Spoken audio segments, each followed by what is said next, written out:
Have you ever been to Davos? Have you ever bought a helicopter? Have you ever forgotten about how you spent that $30 million? Have you ever ended up in American jail? Have you ever managed 50 houses? How about a ranch? How about a spa? How about 2 massages a day and a recruitment drive?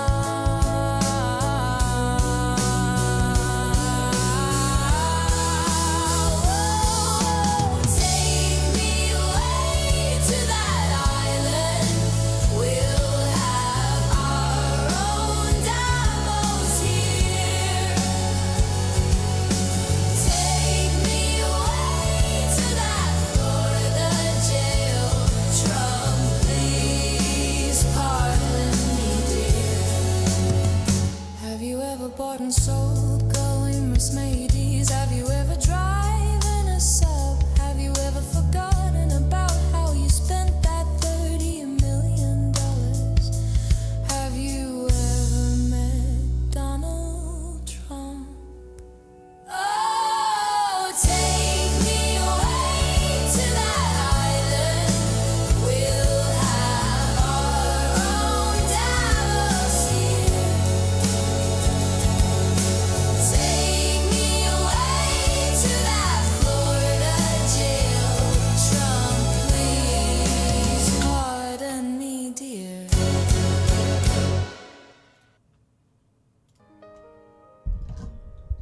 Hi, 1 2, check Chuffy 1 2. I'm Super Chuffer. Today we're going to be looking at Ghislaine Maxwell again. The prison interview. She did an interview with the Department. I don't need to say this again, do I? She did an interview with the Department of Justice. She got herself a move down to a spa prison. Every episode now is like 6 episodes, and I said it every time.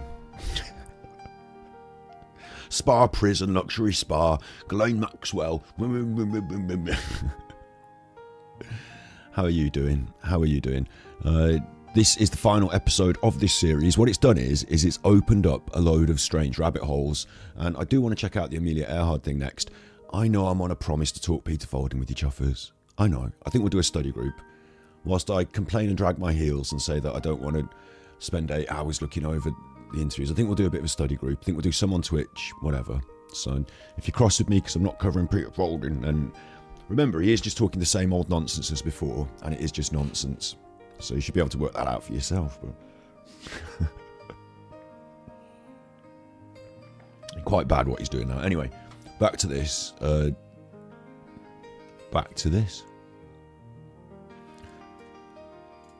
Let's see what Ghislaine Maxwell's saying. We left it on hiatus with the last day, essentially. So she's about to go into her last day's, I don't know what you call this, testimony. She's about to do her last day anyway. So anything that's not been put out, said out, put on the table yet, she's got an opportunity to say it now in the last day. And anything they've got to question, they better question it now. So I wonder if there's anything that's been left out that hasn't been put on the table. I mean, they've explicitly asked about the list. They've sort of explicitly asked about Donald. Well, she brought up Donald Trump a little bit just to say he was not a bad chuffer.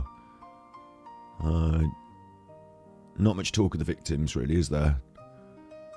There's been mention of the recruitment process. She went for a massage every day, twice a day, because she needed loads of massages for recruiting. But I don't know, yeah. I don't know. So we'll see what she's got to come out with. Big ups, ACW. Big ups, my Angel Alfie. Hello, new Mr. Golden V. What I believe is true. Not because that was before I think I came in and he had helmets. And he just was a grifter and where I... We'll take a break. Okay. Okay. We are resuming. No messing about today. We'll go straight into it. People expect me to mess about now, so this will throw them right off. From break. The time is 10:49 on Friday, July 25th. All right.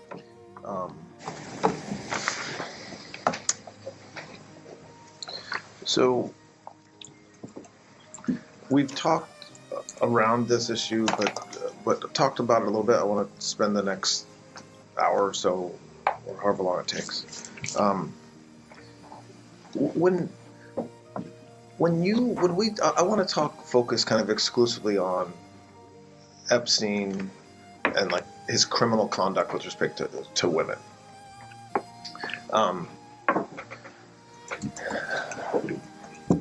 Do you said yesterday a couple times that like you now kind of recognize or think that there was things that he did that you didn't know about and that he kept from you or that you didn't see. What did you see?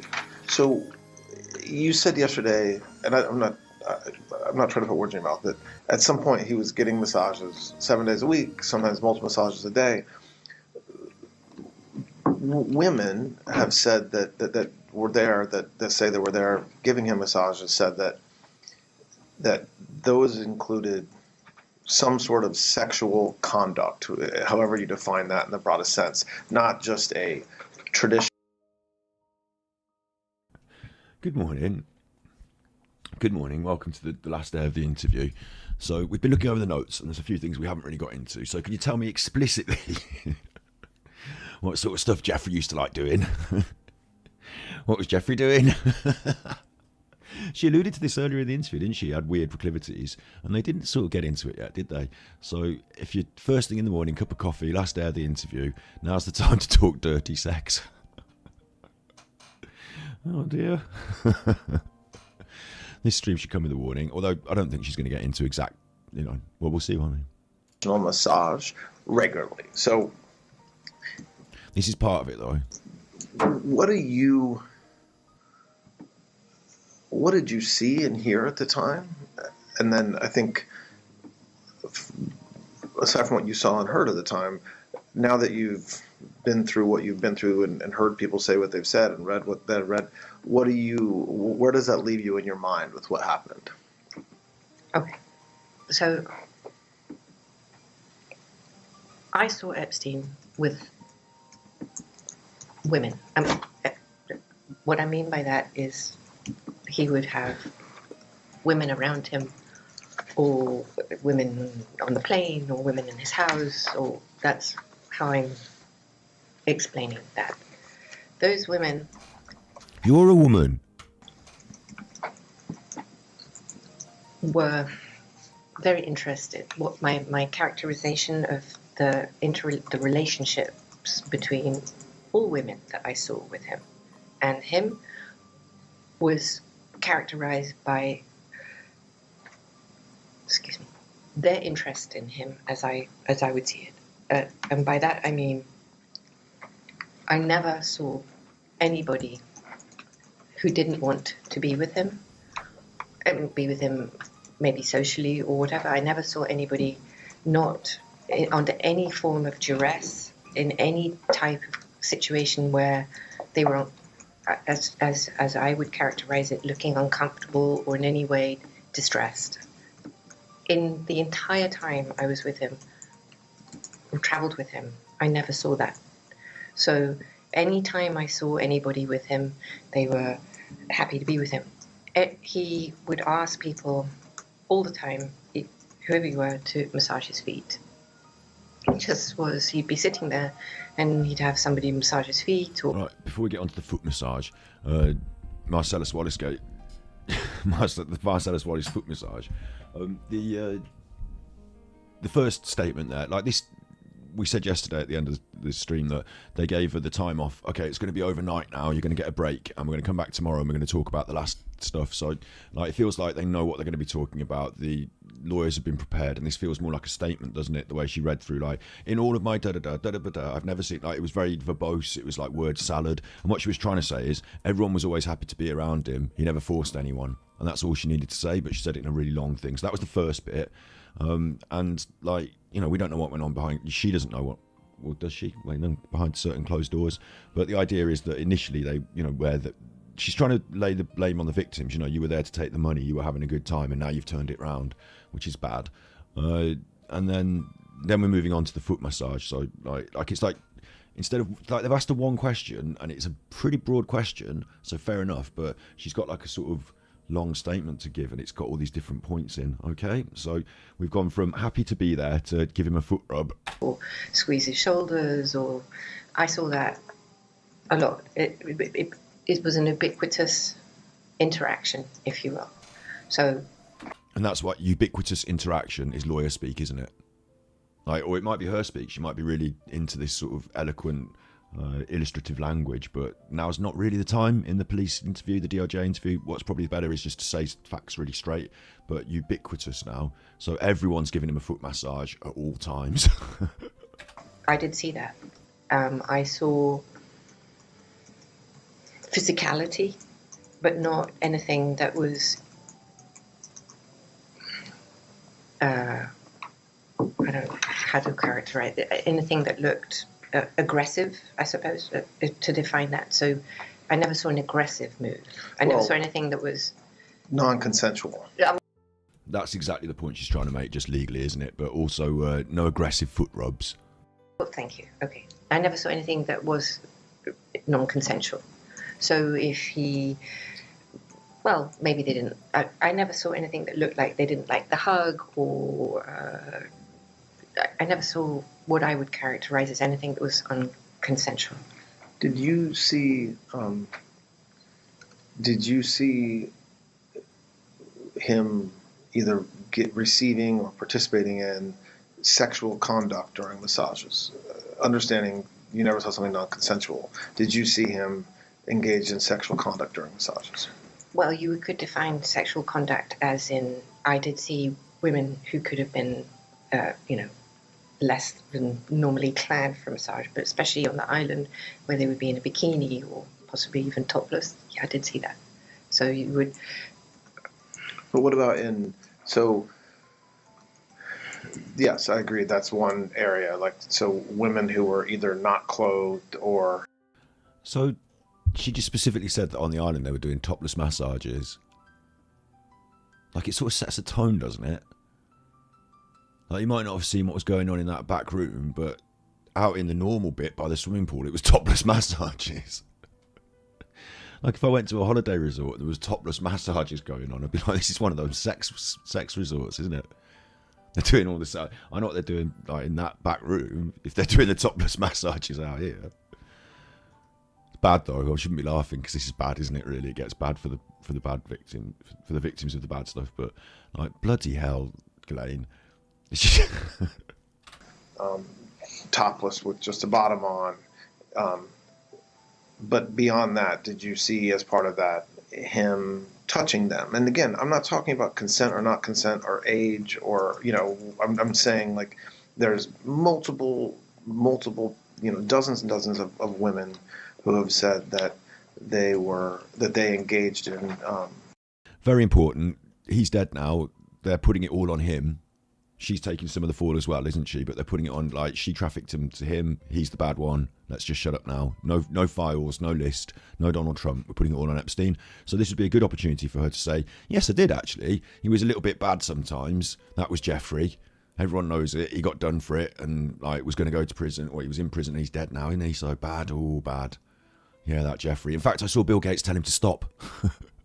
Once Donald Trump told him to stop messing about with the topless lady, like, wouldn't you want to just throw him under the bus here? But I don't think she will. I think she'll just maintain this sort of, like, whatever she said in her previous trial as well, whatever she said to try and maintain her own innocence, she's going to have to maintain here, isn't she? Sexual contact, and I agree there's a broad range of how that can be defined, but defining it in the broadest of terms. I saw him being physical with women. I did see that, but nothing that was not consensual. And to address the issue of the large number of women who today say that he was non-consensual or coercive with them, I'm not sure. In my mind, I sort of have to characterize the two distinct areas. There's one where is the women who are not of age. Therefore, anything with them is immediately unconsensual. Correct. So let's start, and I want to define anyone who's underage versus anybody who's overage, because I do think that there's a very significant differential between the two. Well, so does the law. Yeah. Okay. So, yeah. I don't mean that. I agree with you. Yes, I agree with you. I was going to make the same sort of joke as the DOJ, just but yes, so does the law. Like, you don't have to define that, Ghislaine. It's been defined already. That's why you're in so much trouble. One of the reasons. With you, yeah. Okay, so I want to deal with the thing which is really why we're here. I mean, not that I'm not going to deal with the other, but I just want to make a distinction with the underage situation, because there's nothing about that that's right. I never saw anything with anybody who was, certainly to be categorical from my trial. Let's deal with that, because that's something that I can say. I never saw that with them at all, and I would say that as described anyway in my trial did not happen as described. I'm not saying that Mr. Epstein did not do those things. I'm not casting those. I'm not going to say. I don't feel comfortable saying that today, given what I now know to be true. So you can't say he didn't do it. Now, he's the one that's going to carry the can for being this bad person. So if you can't say he didn't do it, but also you just sort of said that you didn't see, like, none of the things they said about you during trial was true. That was all like, even though you've gone down for it and the judges agreed with the people that prosecuted you, you can sit there now and say it's still not true. That's up to you. But the rest of the system has said it probably is true and you're in trouble. And then at the same time, some of it is kind of true, but for Jeffrey. But it's not true for Bill Gates and Donald Trump, of course, who fucking blanket ban on anything happening with any, like, didn't even, like, it's a bit like playing both sides here, isn't it? But like I said, I think this is what she sort of has to do. She has to walk this tightrope of accepting some responsibility and blame and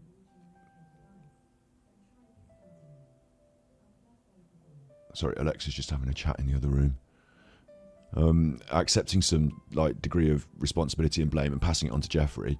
I mean, he obviously should shoulder it, but also trying to absolve other people of it and denying it at the same time. So she's walking that tightrope. I'm not here to defend him, but what I can say is that I did not participate in that activity. But you're the one that's in prison for it.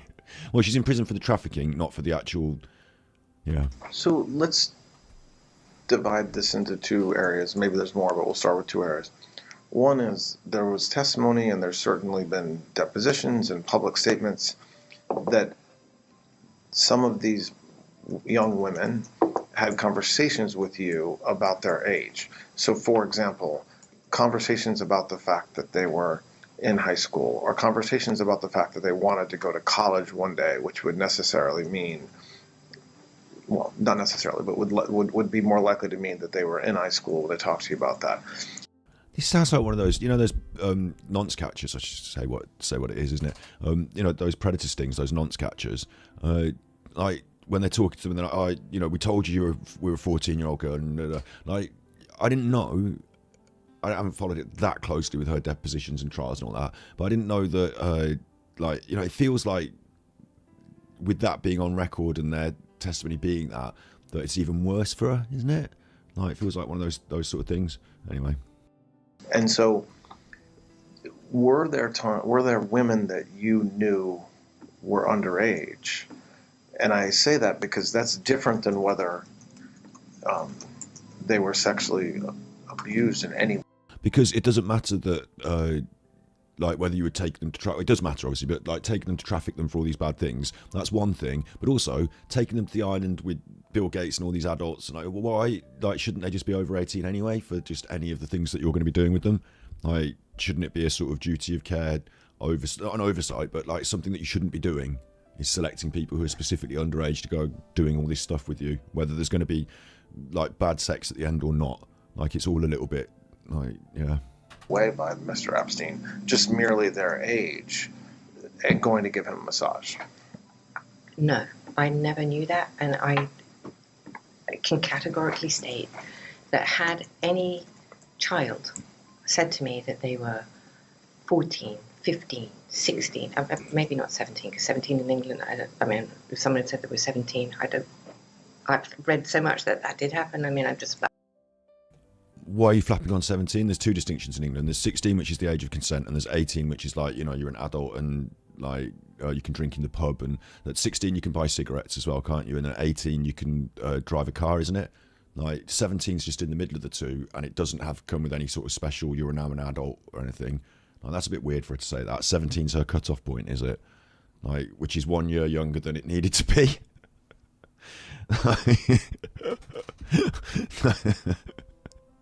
Why would you say that? Wouldn't you have said it's a bit different in England, because 16 is the age of consent and you can buy cigarettes, and whilst you're not legally, an adult until you're 18 when you have your driving license.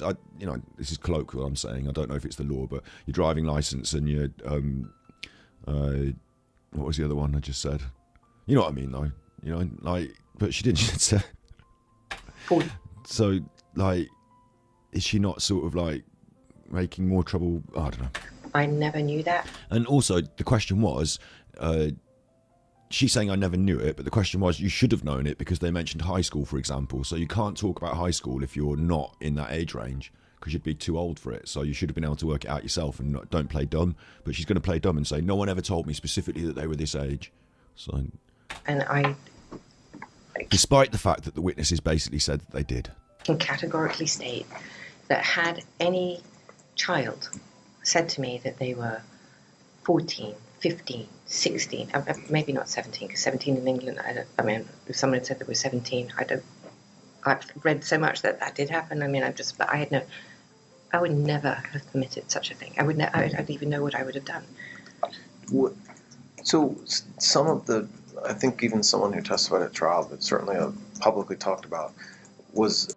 You wouldn't even have known what you'd have done? Or wouldn't you have stopped them from going on the island and, talk to their parents or something? They're trying to get on our island with all these adults and it's not right, duty of care, or something. I don't even know what I'd have done. You don't know. Yeah, they're still very young for this. Well, that's my point, is they're too young for this, enterprise anyway. 17's not a good cut-off age for her. It's still a bad cut-off age, yeah. Yes, Bluebell, I agree. At 18, that's it. You can drive and you can drink. You can get your ID, you can go in the pub, in the UK. So it's 17, no. You're not allowed to drive, you're not allowed to drink, you're not, you don't have your ID. If you were getting on the plane with them in an airport, there might be some question as to, it just doesn't seem quite right what she said. Even though it's supposed to be her sort of sanitising it slightly. Yeah, anyway, I won't labour the points too much because we want to get through it, but... and she prepared that as well.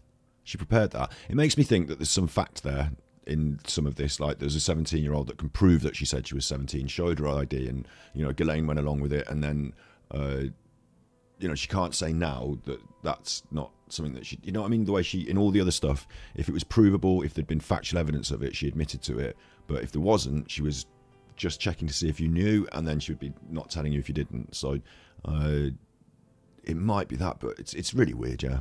As young as 14, when and bear in mind as well, we're not talking about a bunch of peers of a similar age doing if you went to the pub or Chicago Rock, there'd be people from the ages of 18 to 30 something, do you know what I mean? It's not that sort of thing. It's this going on the planes, giving massages, spa treatments to the rich and famous, and whatever else was going on. It's that sort of thing, isn't it? So it's not like Jeremy was throwing a what's his name? Jeffrey Epstein. It's not like he was throwing a sort of a Miami pool party and a load of 18 to 30s came. It's not that, is it? It's something different. It's a load of older adults and then some service girls that are all selected by her as part of a recruitment campaign, and inadvertently she's saying if they were underage it would be inadvertent.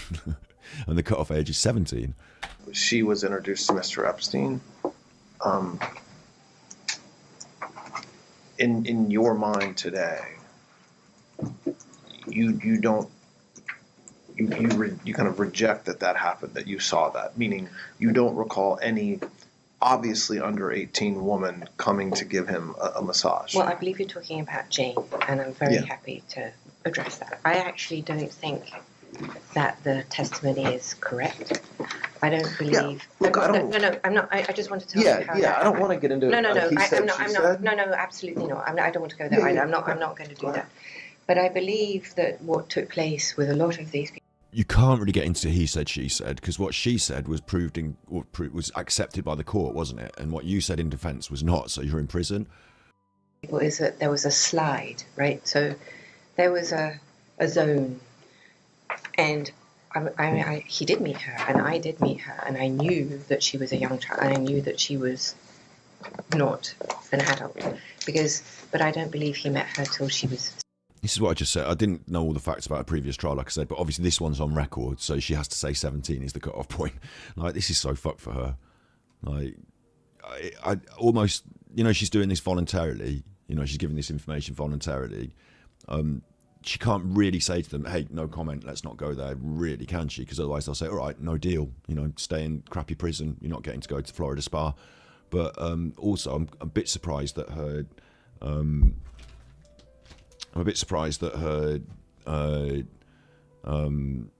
what would you call them? Her legal team, her lawyers. I'm a bit surprised they have allowed her to talk on this issue, and let this go on. But yeah, 16. So I'm not doing a he said, she said. I'm not doing that because nobody. That's not what we're here for. Okay. But he didn't meet her till she was 16, and the entire testimony of the 14, 15, and 16-year-old is therefore not accurate. Did I meet her when she was 16 with her mother? I absolutely did. And did I know that she was young? I absolutely did. But everything that took place that was alleged at trial at the 14 and 15 and 16 is not accurate. And there's testimony, and again, I'm using testimony in the broadest sense. Some of this is just public statements or something that's come out in civil lawsuits about you and Mr. Epstein giving like an 18, you're turning 18 birthday card to somebody, which again, if true, would by definition mean you knew that she was under 18. Do you recall doing that? I do not. I mean, no memory of that at all. And I believe that would be the person that called herself Kate has now announced herself in her own podcast for who she really is. Her name is. So I did not meet until actually she was either 20 or 21. So it would be very hard for me to have given her an 18 birthday card. And the testimony, there's also that slid back. Do you accept? No, the fact that you only met her when she was 21 doesn't mean that it was very hard for you to give her an 18th birthday card, does it? Because you didn't have to meet her to give her a card. You were Jeffrey's PA. So if Jeffrey had met her or was interested in her in some way and said, send a birthday card to this person, you would have just sent the birthday card. And then some years later, you may have met her. Like, I don't know why she creates these false, mutually exclusive settings. It's not mutually exclusive that you didn't meet her until after she was 18, therefore cannot have congratulated her on becoming 18. But she set that one in stone like it was like, that's proof. It's not proof. And the idea that you would try and throw it up as proof, like, it's... What's happened there is the victim's testimony has come up. She's denied it, and then she sort of slurred the victim a bit, slandered the victim a bit, had a little bit of a dig, like an attack back to try and make the victim seem less credible. And, that's a technique of Donald Trump. A few of these people, it's a bit mad that they, like, this is all almost sort of like gone weird now and like fallen apart. Like, she started to say her bit like it's facts when it's not facts. And there's a contention going on, something's going on anyway. Yeah. Bit weird, this bit. That at some point, and we talked about this yesterday about how Mr. Epstein changed. But at some point, Mr. Epstein definitely preferred younger women. I accept. And I think you said it yesterday, but say it again since we're talking about it. Is that something that you, in your mind, one of the areas where he changed from when you first met him until later? So I just also want to be clear, I never understood that change to encompass children. I did see from when I met him, he was involved or friends with, or whatever, however you want to characterize it, with women who were in their 20s. And then the slide to 18 younger looking women But I never considered that this would encompass criminal behavior. It never. It's a bit of a strange point. I'm going to labour this point a little bit because, like, during that time, Donald Trump was doing the Miss America pageants. You know, and there's those photographs of him, like, in this sort of era, isn't it? It's just Donald Trump. Like, when I say he was doing them, he wasn't like in them as a contestant. Like, isn't he got like a, you know, a connection to all this sort of stuff? You know, these sort of, like, you know, girl pageant things, which are very misogynistic, aren't they? And like, however, right, they're seen quite as like normative in the USA. Like, no one was going around saying, look, Donald Trump's with all those young women, like, and these women aren't like children, are they? Like she says, but isn't there a sort of like, like,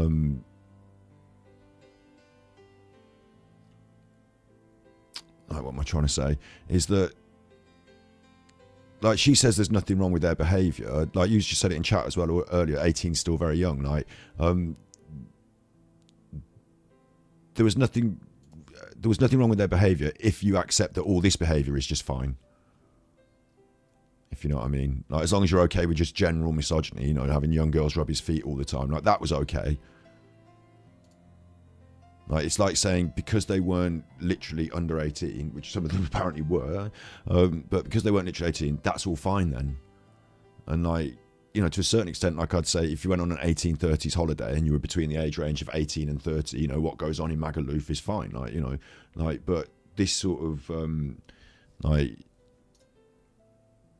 you know, this sort of, like, institutional misogyny with the, like, I don't know, like, if you accept that's fine, then what she's saying is all right, isn't it? You know, like, but if you have a question about this in general, then maybe it's not fine. That's the kind of point I'm trying to make. Like, and whatever else. I mean, this is just an example of one of the things that they were publicly doing as a, you know, entertainment facet. But, like, you know, back in those days, they were doing all this other stuff, weren't they? Like she was saying, the parties, the, you know, the foot rubs. So, yeah, if you accept that this sort of behaviour is fine, then I guess, like, you know, Jeffrey was sort of just. Let me just repeat that. To, you know, 18 younger looking women. Oh yeah, the slide. She's talking about the slides. So, like, you know, this was all right. You know, this girl here who looks like she's like 19 or 20 is fine. But if she slides just a little bit, then that's, you know, so, like, she didn't notice the slide happening. But I would say, like, you know, this general stuff seems a bit slippy, like a slide, doesn't it? You know, generally this, like, I don't know, like, when do you say that the slide started? You know, which bit was acceptable and which bit was starting to get a bit slimy on the slide? You know, it's a different rabbit hole if you want to discuss the nature of misogynistic overt sexuality and the age range between the men and the women in American culture. Like, I suppose it's a slightly different rabbit hole, isn't it? But yeah, something that's worth pointing out. But I never considered that this would encompass criminal behavior. It never. And so, when you read, I guess, two different times, right? One was during the Florida investigation when there were eventually public statements from some of these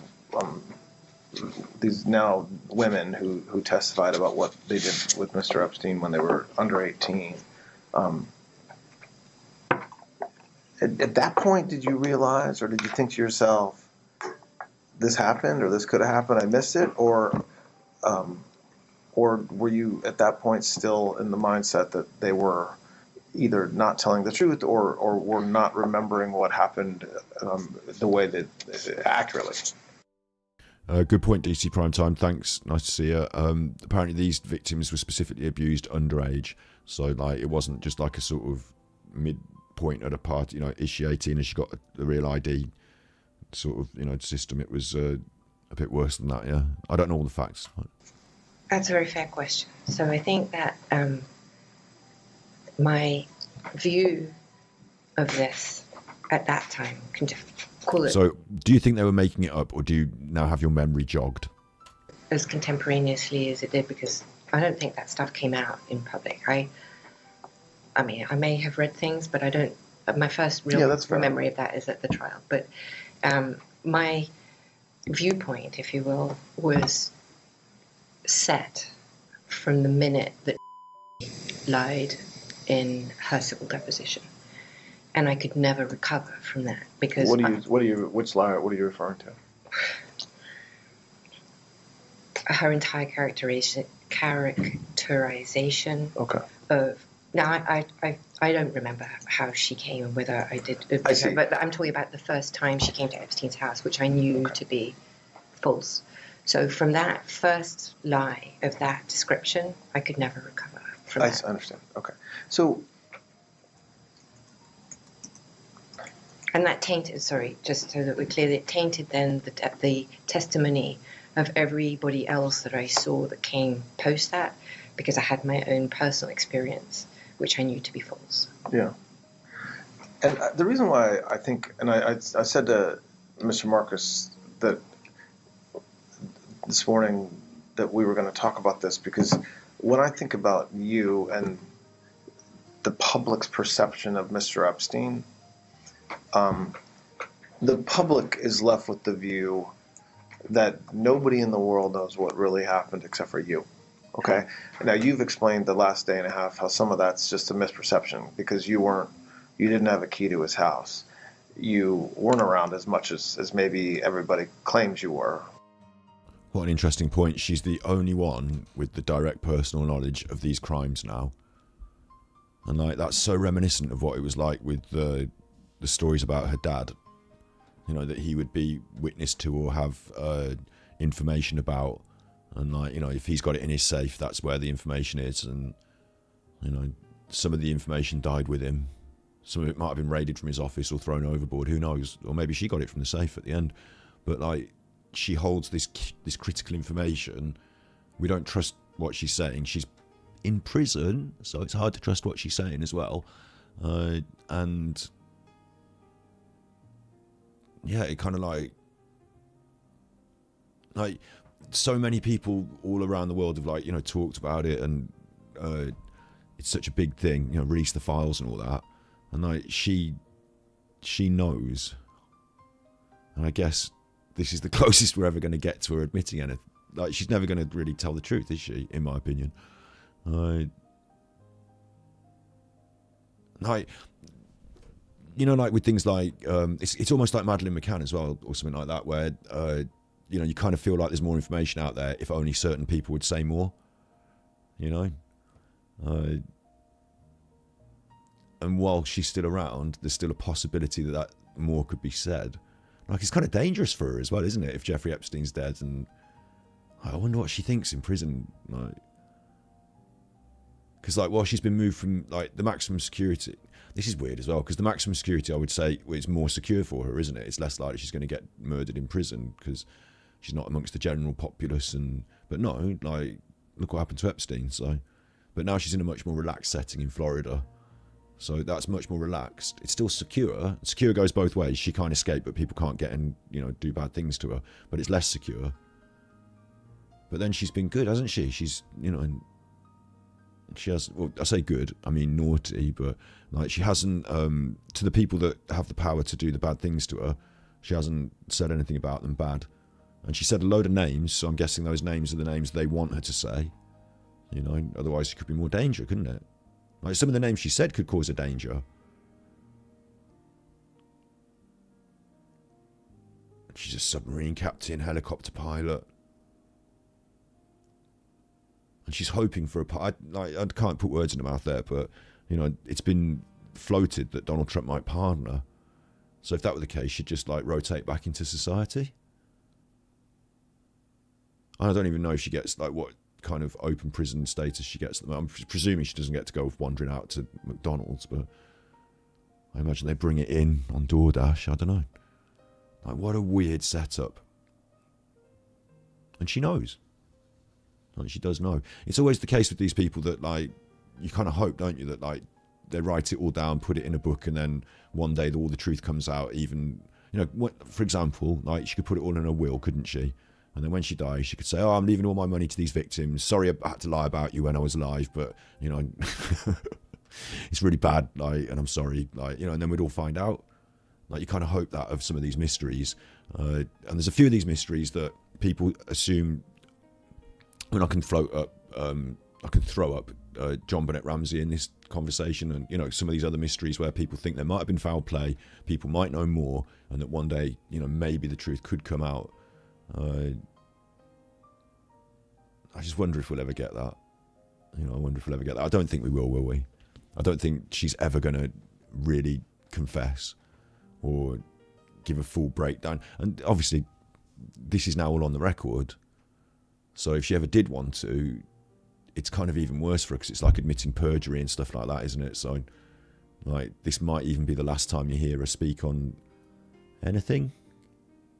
Like, do you think she'd do a big interview after she came out of prison, or if she gets out of prison? Like, I don't know. Like, this might be the last. I really feel like she was quite a public figure before. She did a lot of different things, like in the public eye. I really feel like she just never want to talk on this again. If this works to get her a pardon, this is all about leverage, isn't it? Donald Trump did nothing wrong. Get me into the nice prison. Like, she'll only talk about this stuff if it's good for her, and I don't see how good for her this is. Yeah, sorry, I'm breaking up the horrible stuff as well, but let's carry on with some of the horrible stuff to finish then. Yeah. Okay, but there's pardon her on what grounds? I don't know, but the idea has been floated. The press have asked Donald Trump. He said he was considering it. In his words, I think he was being a bit more vague. He said, like, different people have asked for a pardon. Puff Daddy's asked for a pardon. I'm considering the pardons, meaning sort of like I have to look at them. But that's the sort of vibe and concept that's being pushed, is that she's looking for a pardon. Like, he's the only. If Donald Trump gets not elected next and someone else gets elected and things move on, she's rotting in that prison.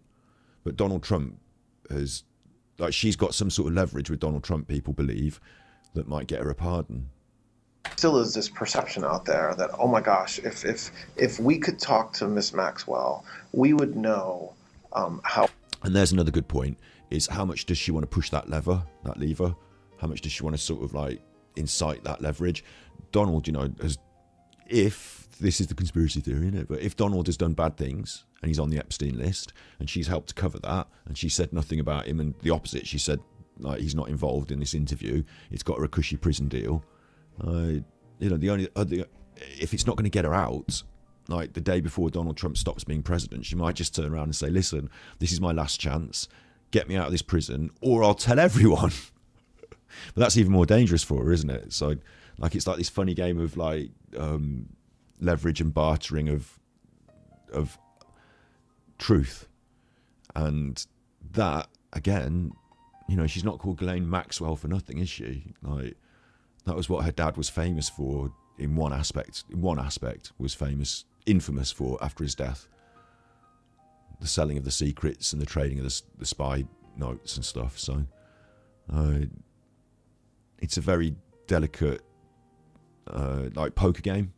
And I don't think I think she'd probably rather rot in prison than overplay her hand and get murdered. But this is like her last chance to, like, maybe that has been the last chance. Maybe this is the last thing she did, and she's going to end up not getting that pardon and not pushing for it. Because if you push for it, you could push too hard and things could go wrong. But once Donald Trump is not in power anymore, then the amount of power she has vicariously through the idea that she knows things about him, or might do, that goes away. To an extent. He's still got power. He'd still be powerful. But his ability to pardon her would be irrelevant, wouldn't it? Like, he wouldn't be able to pardon her if he wasn't president. So during his presidency is her opportunity for a pardon if she's got information to leverage on Donald Trump. And this seems to everyone, it seems to be part of this, doesn't it? How horrible Mr. Epstein was, or how oh my gosh, if we could talk to Miss Maxwell, we would know how horrible Mr. Epstein was, or how misperceived he was, whatever the truth is about Mr. Epstein.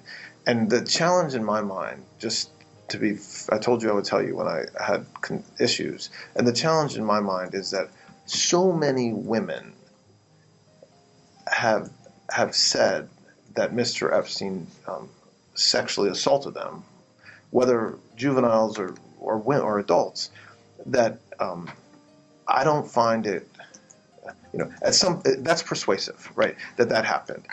Okay, so And so if that's persuasive, then, and I think it's beyond contestation that he preferred younger women, and it's also beyond, I think, at this point, there were certainly circumstances that underage women, well, I don't want to say that you agree with me on that. I certainly believe that there were younger age women that were abused by him. Okay. So the layer that I really want to have a frank discussion about is some of these women have said, oh yes, Ms. Maxwell was there, to varying degrees. She saw me there. The door was open when I was there, and then much more egregious, right? That you participated and that you were part of it. And so, what I really want you to have an opportunity to say to us is where on the spectrum the truth is, whether it's somewhere in the middle, whether it's one extreme or another extreme. Understanding, in my mind, I'm talking about 1994, 5 to whenever, late 90s, early 2000s. And let me just interrupt. And all I would say is we're not here to say anything one way or the other about Epstein. I agree with you that the evidence is overwhelming against him, and he's his own person and has to deal with that. But Ghislaine can speak about what she knows, yes, and from her point of view and what she did, and that's what you can talk about, Ghislaine. okay, so I think We actually got another voice in the room then to really clarify that point. So it's not speculate on what Epstein did, it's tell me what you did. Interesting. I wonder if that was a lawyer or like a higher up police or DOJ. Yeah. And like, I think as well, like they're really driving the point home, aren't they? Like, I don't. Well, this is her opportunity to like actually say, like, it's almost like, this is the open space to confess to everything now. But you're already in the prison. This is a proffer deal, isn't it? This is the bit. Isn't the point of it that you give up some more information and like you sort of like. Okay, I know I should just be letting this play, but I've got this in my bug in my mind. Like, if you're doing a proffer deal and she's been speaking for 6 hours, what you're supposed to be doing is giving something. Because like the whole point of this is that like you bring someone in, they've been in prison for a little bit, they give you more information, it helps you to do solving more crimes, probably, is what you're looking for, isn't it? As the DOJ. Like you want to get something like confessions or evidence or information about other crimes so that you can go and do more solving of crimes, and then as a thank you, like in exchange, the person who has therefore shown some, it's not just the fact that they've given you something, they've been a snitch, it's not just that, it's the fact that they've shown some remorse, isn't it? Okay, I've done bad, I'll admit to it all, this is all on the table now, and then you say, okay, so like that goes in your favor. We'll give you're not a big danger anymore. You're understanding this is all wrong. We'll give you a go in the health spa, in the nice prison or whatever. But like so far, I don't really think, other than a few names that may or may not have done anything that you can't really follow up, like a couple of names that really were already out there. Like she hasn't really given anything, has she? So like the only thing she's given is an absence of something. Like Donald Trump did nothing. Like, but that's not giving something to them, it's giving something to Donald Trump. But like the open space is here now. It really is the moment where she should like tell the truth, isn't it? But again, I just really don't think we're going to get that. It's helpful to put this on the time on the calendar, because I think without that we're lost. So I would say we'll go from the beginning. 91, no. 2, no. 3, no.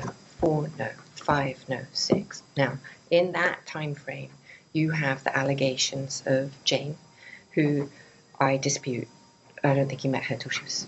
Let's not talk about individuals. Oh no, I'm just saying. Yeah, but there's only so in that time period, I'm only aware of her.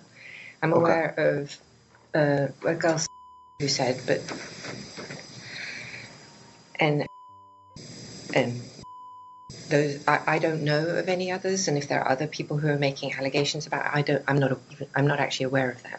I may have read them in the, but I don't know. So I think in the early 90s period, I think I'm fairly confident, and I can say that at least as characterized, it's just false. It's just, it didn't happen as said. Now, did it happen? Did he involve himself? I knew about Jane because I saw her come to the house, but I saw her with her mother. I know that her allegations are that there were orgies, for instance, but the people that she suggests were in her orgies didn't even work for Epstein until 98 or 99. Did he do orgies with those people and her? I don't know anybody who was there who said that they did. I certainly didn't see it, so I can't say that happened. Did she do it with someone else? I don't know. The stories really start, the allegations really begin with, and I think that you have to shift his behavior, such as it was. There was one in California who made an allegation. There was a woman who said that I didn't know about. And so I think I would call her the first person I'd be aware of him using his position to... Sorry to interrupt you, but I just want to. I don't want to have you. I don't think it's helpful for us to have you kind of address each allegation. Okay. I want you to clear your mind and just tell the truth about it. So I'm not saying you're not telling the truth. I'm saying just putting aside what other people have said or what their lawyers have said or what they testified to or, the rumors in the press. Push those aside. You were there, and so when you go back to that time period, 92, 93, 99, 2000, 2001, during that time period, what did you see when it comes to young women and massages? All right, so I saw him receive massages. He had regular masseuses in the 90s, people who were standard and who traveled with him, and I saw that. He was living in that Iranian house, and now that I look back, I didn't stay there, but I would go to manage the house. I would see women, models, or people that he would have come to the house. Sorry, he would have people come to the house, but you were in charge of managing the house, and that included, when he was managing that other guy's estate, it included micromanaging even the staff. And you went out and recruited some of these staff, you were doing the wallpaper. How come you're doing everything for the management of the house, but when it's the people that are booked to come and give the massages, that you did have some process in recruiting later on, you weren't involved? Like, it's so weird the way she's like, I mean, obviously you can understand it now, can't you? Like, it's like, we're going to put the blame on Jeffrey. So these things did happen, some of them. I don't know exactly how many because I wasn't, the exact details are on Jeffrey. People who were booked, I mean, I was obviously involved in the booking of everyone from the garden to the curtains to the cleaners, but not the massage people for the party exactly, because that would have been on Jeffrey. Like, she's just, she's very clever with what she's saying, isn't she? But they've just told her, it's your opportunity to tell the truth. But like, there's little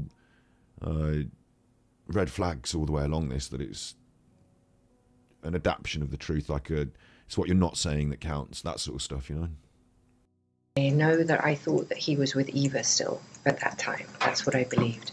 And then subsequently believed that even though she married him, I actually subsequently believed that the baby that she had was his.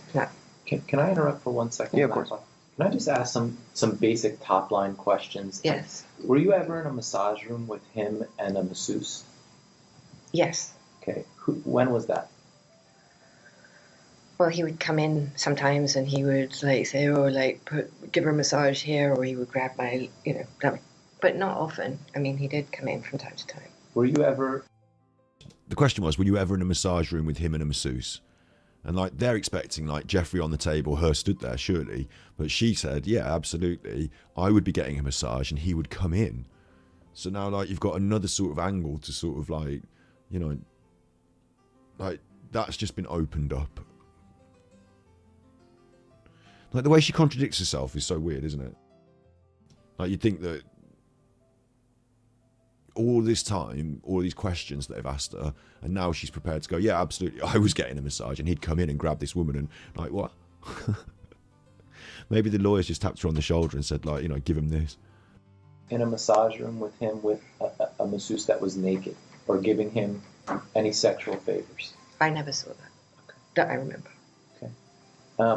Did any of the masseuses ever discuss with you giving that they gave sexual favors to Epstein? No. Did you ever see an underage girl go into a massage room with Mr. Epstein? No. If you had seen that, what would you have done? Would you have left? I can't even conceive. I can't even conceive of. I can't imagine what I would have done. All right, I'm sorry. No, that's okay. Okay. Did you ever observe Mr. Epstein masturbating during a massage? Yes. Um, I mean, when I'd seen him on a massage table, I had seen him masturbate. I don't know if there was a masseuse present, but I've seen him on a I massage see. table. Okay. Sorry, Okay. I just. Did you ever see him masturbate with a masseuse? With a naked woman, either giving him a massage, or reporting to give him a massage? I don't remember seeing that. Did you give him massages, by the way? I mean, there's a photo of you rubbing his feet, and I think. I never. I certainly have been in the massage room with him, and I have certainly rubbed his feet, and when he would talk, but I was not a masseuse, and I didn't perform massage on him.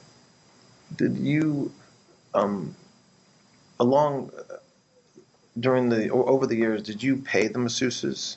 It was typically not my job, but if there was nobody else, normally, so in Palm Beach, the houseman would give the money, and in New York, he would. No, the houseman would give the money. Yeah, but did you allocate the money? Like, weren't you in charge of all the books and all the, the hiring and the firing and how much money they're getting? Whether the actual cash comes out the drawer, like, whether the houseman delivers the brown envelope, or, like, you're you're in charge of payroll, you fucking knob. Do that because I wouldn't be in New York when he. I mean, I don't remember ever paying a masseuse in New York. So But it wasn't maybe- your job No. on a regular basis to pay the masseuses. So if there was a masseuse 7 days a week, it wasn't expected that 7 days a week you would be the one handing them money. Mostly, I would not. I'm not saying I never did it because that wouldn't be true, but it was not my job to pay him. I mostly recall he would either pay them himself, he would have money, or the houseman. Like, fair enough, the cash comes through him or the houseman, but sometimes you paid them the cash, apparently. Was it cash every time, was it? Nice and on the books. So you were paying them cash sometimes, but it wasn't your job. So at what point, when it's not your job, do you not just say, get it from the houseman? Like, the answer to this is yes, I paid them, isn't it? Like, that's what she should be saying, because, like, but yes, I paid them, but sometimes, and sometimes I know that, like, once I was out and the houseman paid them, like, it doesn't, stop making it confusing for everyone, just be obvious and clear. It's too late now, you're already in prison for it. And I think some of them would have probably received checks. And so just picking up on what Mr. Marcus was just asking you, did you participate in sexual activity with him with a masseuse, like at the same time? No. And so the testimony, I don't know if there was testimony, but the women who have said that happened, categorically, that's not true. That is categorically not true. Did you, moving past and moving into the 2000s? I mean, I just want to say that Yeah, I go have been, I mean, I remember there'd be times when he'd be getting a massage and I would be in the room, I could be on his feet and somebody else could be on his feet and we could be talking. So there is that. But that's not, you're No. not talking about something that's sexual, you're talking about literally just rubbing his feet. Yes. Okay. But I mean... But that's not what I'm talking about. No, I'm okay, saying... well, they could be, sometimes the women might be topless who are giving that, so you could say that was sexual in that context. Why would they be topless? Just in a, like the way she does this thing where It's like when kids have done something naughty. Like, did you take the cookie out of the cookie jar? Oh, I don't know. I can't remember. I might have had a snack, or did I have a biscuit, or did I have an orange? I can't remember. And like, they tried, like, kind of blag it, but it's very facile. It's like, well, I could have been in a room with him having a massage, or it could have been a foot rub, and I don't know. I can't remember. I don't know if it was sexual or not. Can't remember. She had her tits out. Like, why on earth would anyone have their tits out? It is hot. Like, what? It doesn't make any sense, does it, Ghislaine? Didn't you notice when you could see? Did you think this is just like, Hawaii hula night? Grass skirts and tits out. Like, why would you? Why would you be confused? Sorry. I shouldn't make jokes, really. Or should I? I don't know. It's just the way it is. Bloody hell, Ghislaine. No, I'm talking about the repeated reports of certain sex acts happening with you present and even participating. No. Did you... in the 2000s time period, so moving a little more recently, when you talked about it yesterday about how your relationship with Mr. Epstein changed and was changing, and you ultimately met somebody else, did you observe any massages or young women giving him massages later on, so after 2000, 2001 time period? I'm sure I did. And was there anything different about what you observed during that period and the 90s as far as frequency, his conduct towards them? I think the frequency increased. I think he went from 1 to 2 in that time period. But I did not see, I have no recollection of ever seeing a child entering the house and giving him a massage.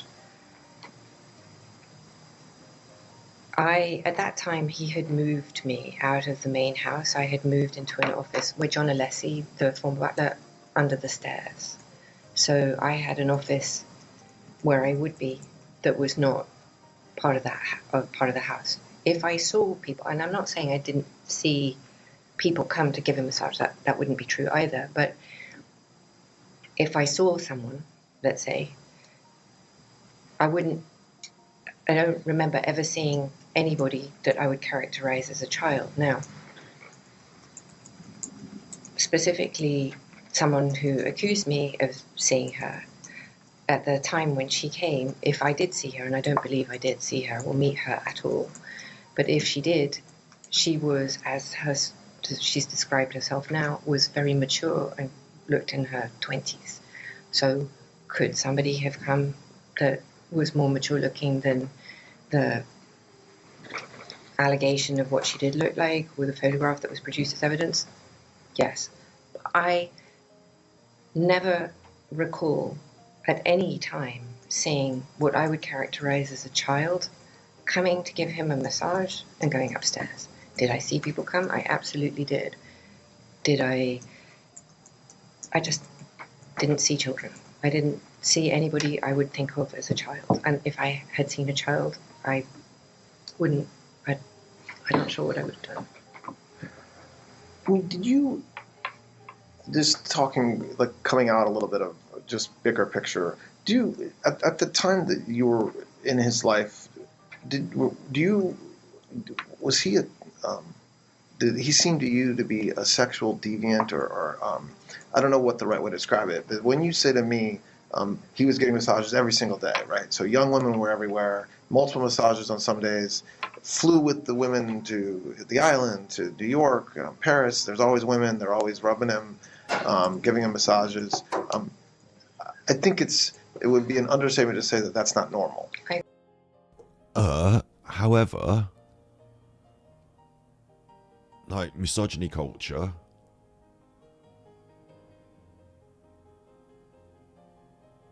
I don't know, like, what's normal and what's normative. I wonder what she's going to say to that. Like, did you perceive that Jeffrey Epstein having all these women around giving him foot rubs, even if you're saying there's no kids involved and they're all just over the age of 18 or whatever, like, even if that's happening, did you perceive it as sexual deviance? Like, it's more of a subjective social thing, isn't it? Like, this isn't even the worst picture I could be picking at these, is it? It's just like, one off here. But like,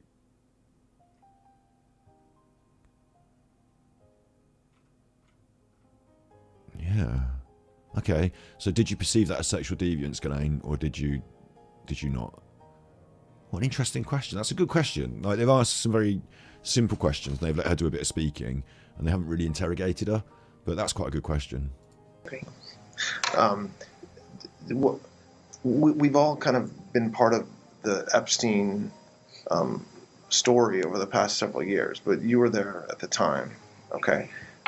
What was it like at the time? I mean, was he a creepy guy when it came to that sort of thing? Was he protective of how he looked publicly, image-wise? Like, at the time, what was it like?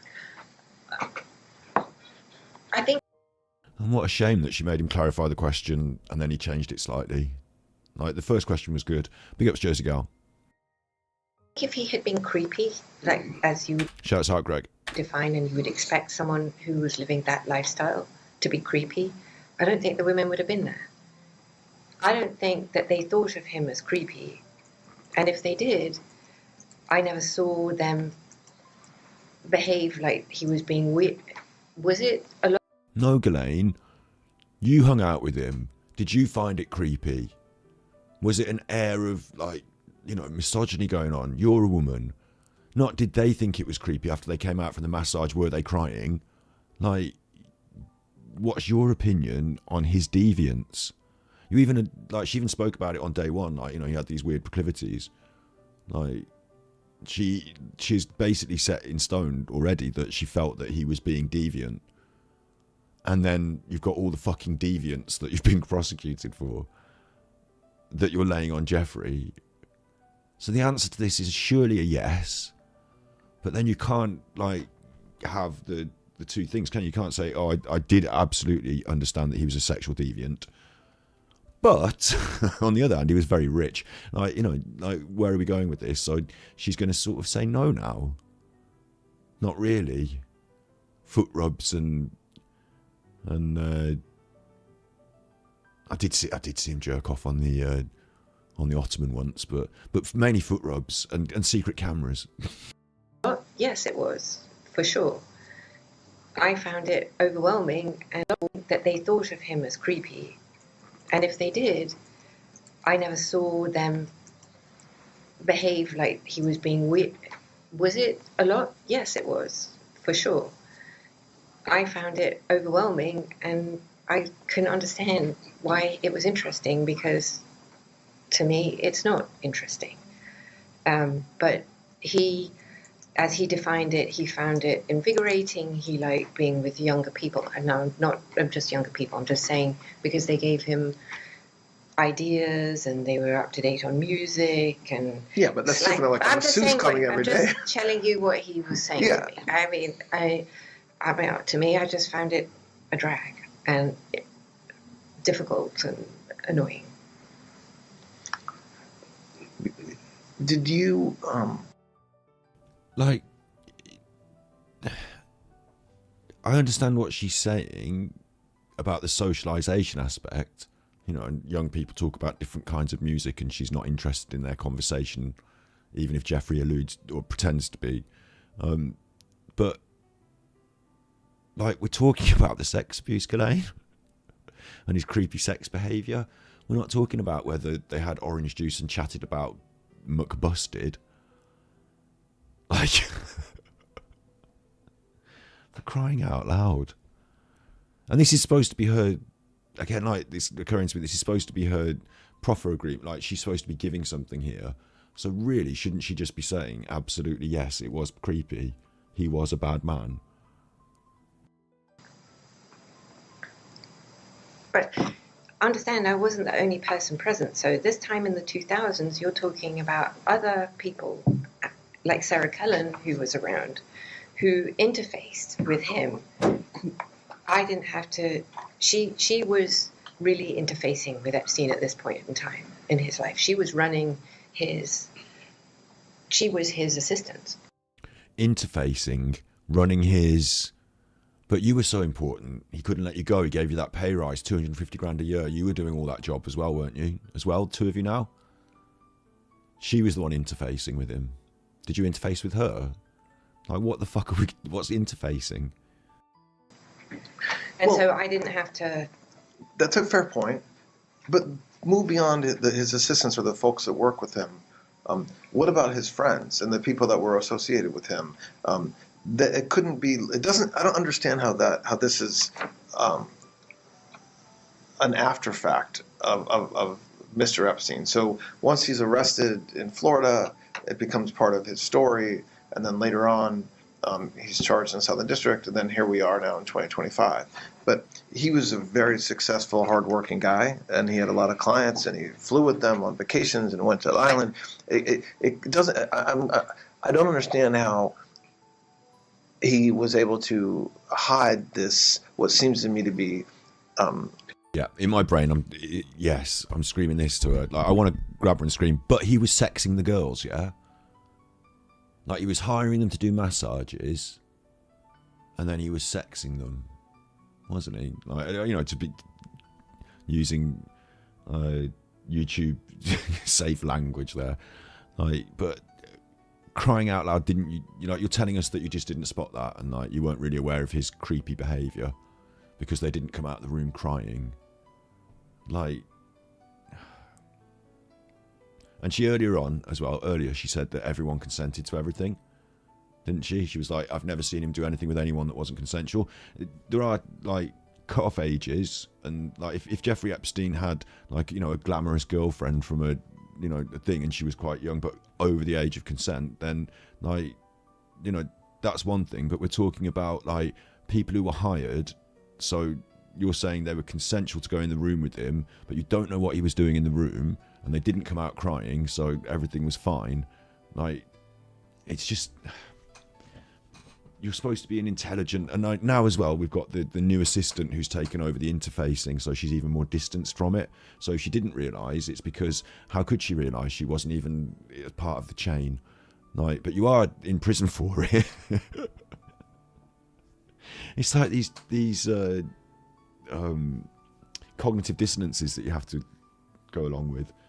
Like, sometimes Ghislaine is presents herself as a very naive, almost pawn in this whole affair. Like, you know, Jeffrey was very manipulative and rich, and she didn't understand or see what was going on, and she had a lot of busy things to do with the wallpaper and the you know, the cars and things. She was very busy, and then other times you find out that she like has a submarine license and was high financing multi-million-pound trips to South Pacific to look for Earhart's plane, or, you know, flew helicopters for Epstein to and from the island. And like, she seems very, very capable, you know, controller of all his empire, so much so that he had to pay £250,000 a year just to stay on even after they split up. Like, it's this cognitive dissonance, isn't it? It's these two worlds, and obviously one suits her story of innocence, and that's the one where she's, you know, a naive but spirited. She never actually says about being infatuated by Jeffrey, does she? I was going to say infatuated then, you know, like sort of in love with the whole romance of it all, but she never really describes that either, does she? Like, on that, it'd be interesting to try and build that profile of her, that she's trying to present that naive profile where she's just working on the stuff. But on the other hand, like, what seems more real would be the other profile of her, wouldn't it? The more capable, more astute, more aware. Like, you have to be astute and aware to be doing all of that stuff. And then that throws up the problem that if you are that astute and aware, then you've got all the blackmail stuff, haven't you, like your dad was doing, or apparently was supposed to have been doing. So that doesn't go well for her, does it? Yeah, I believe that she's much more astute and aware, and I don't believe the naive, ignorant approach that I don't remember stuff. I don't believe that at the end of all this. And it's been a real shame at the end of it all that she didn't give a little more and wants to cling to that life raft of naivety. Some sort of sexual fixation or issue from others. I don't think he did hide it. I think that's the answer. And I think that the people around him, I think myself included, obviously, normalized his behavior on a number of fronts. One, I think because it was a because so many people saw it, of such a high caliber down, that never seemed to think it would, well, if they thought it was strange, probably they never said it at the time. So it became sort of like it was his thing, right? All right, Miss Innocent. So many other men saw it and they didn't say anything, so it must have been all right. Yeah, but those men were having the women trafficked to them, weren't they? I say women, they were, the victims, I should say. But that's the whole point, isn't it, Ghislaine? They're on the list. Shouldn't you have named them earlier? And isn't that the point? Oh, I didn't know because. Oh my God! And I repeat, this is not some case of. I mean, this is weird to me because I brought it up as a concept, didn't I? So, but it's not this at this point. It's not even a case of Jeffrey's got a young, attractive girlfriend that is legal but is questionable because of his behaviour or whatever. And we're questioning societal norms. It's not that. We're talking about shipping in underage people to give him dodgy massages. And that's what we're talking about. And she's saying that because there were other people around that saw it as well, it never occurred to her that it was bad. But those people would have been the people that you were trafficking the women to. So they probably wouldn't have said it was bad. Not in public anyway, would they, Ghislaine? Should you maybe now name them? Release the list. Big ups Acoustic Gymnastics. Was always around with women. Now I understand that it's very unattractive, especially in light of everything that we know today. But at the time, the only way I can sort of try and describe it is through Sex and the City, the movie, the show on telly, where that lifestyle is described on the TV show constantly. There are always these women around and men who like it, and a lot of the men that I know like women, and so maybe not as overtly as Epstein, but he was overt, not covert, except obviously in the context of the criminal behavior. So what we're discussing now, there's a difference between the criminal behavior and the non-criminal behavior. You don't like the lifestyle. I concur. I agree, especially now, and I own my side of that fence, that I was there and that I saw his behavior with women and didn't challenge him or do something. But I don't think back in the 90s or the 2000s, we've had a cultural shift. And the cultural shift, I think, is a very important part of the analysis here. No. You talk about grooming, like someone might ask, is she being groomed in chat? But grooming aside, a process of and all that, we're talking about someone underage being put in a room with him for a massage and him doing the bad sex on her. It's not about social norms and earlier I talked about consent. This isn't about whether they wanted to and they wanted to be in the room with him and stuff like that, is it? That it's not about the consent. If he had, like I said, if it was just an uncomfortable age difference, but it was consensual, then that's what that literally just happens in our society all the time, yeah. And it can be uncomfortable, but you don't go in prison for it. But we're talking about crimes, like the bad ones. So this characterization of it at the end by her is just well off, isn't it? Yeah. Not because I'm trying to justify this, because I'm not, and I'm not trying to, and absolutely, I'm not here to do the Poor Me program, so please don't misunderstand this. However, in the 2000s, when this behavior was going down, in the initial blush of the Palm Beach investigation, the women who brought the women who were underage, 17, 16, I believe, if my memory serves, were actually targets of the investigation and could have been charged with prostitution and trafficking, if trafficking was even a law. So you're taking behavior. That's you, Ghislaine. That was you, the woman that was trafficking, and you didn't go with the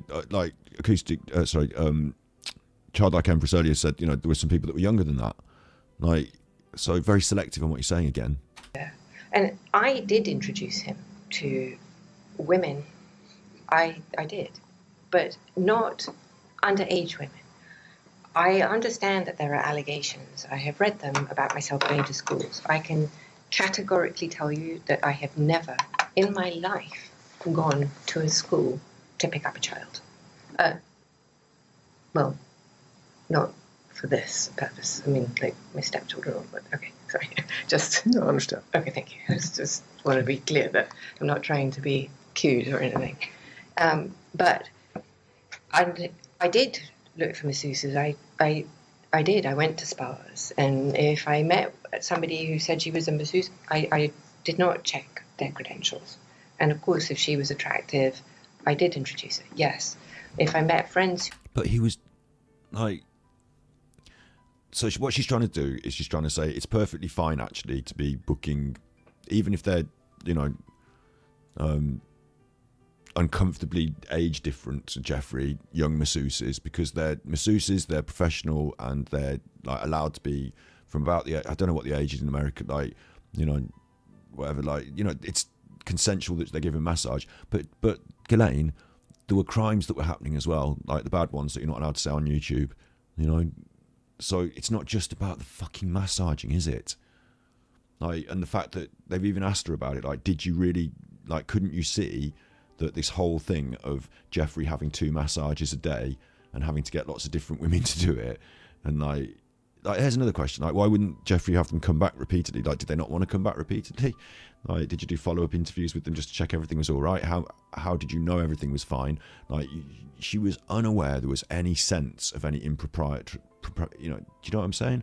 And she keeps going on about this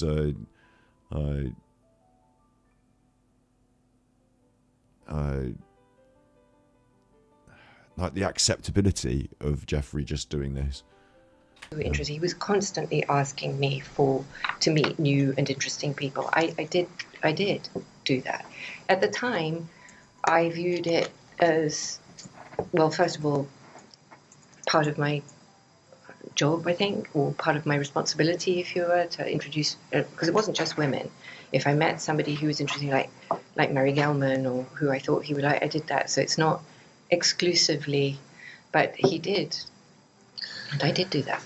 So I want to layer on top of what you just said, what we talked about yesterday more. It's not that Jeffrey Epstein had a personal relationship with someone that was of questionable age. It's that you were recruiting people into his lair of sexual depravity so that he could prey on them. Does she not get it? They're both, yeah, okay.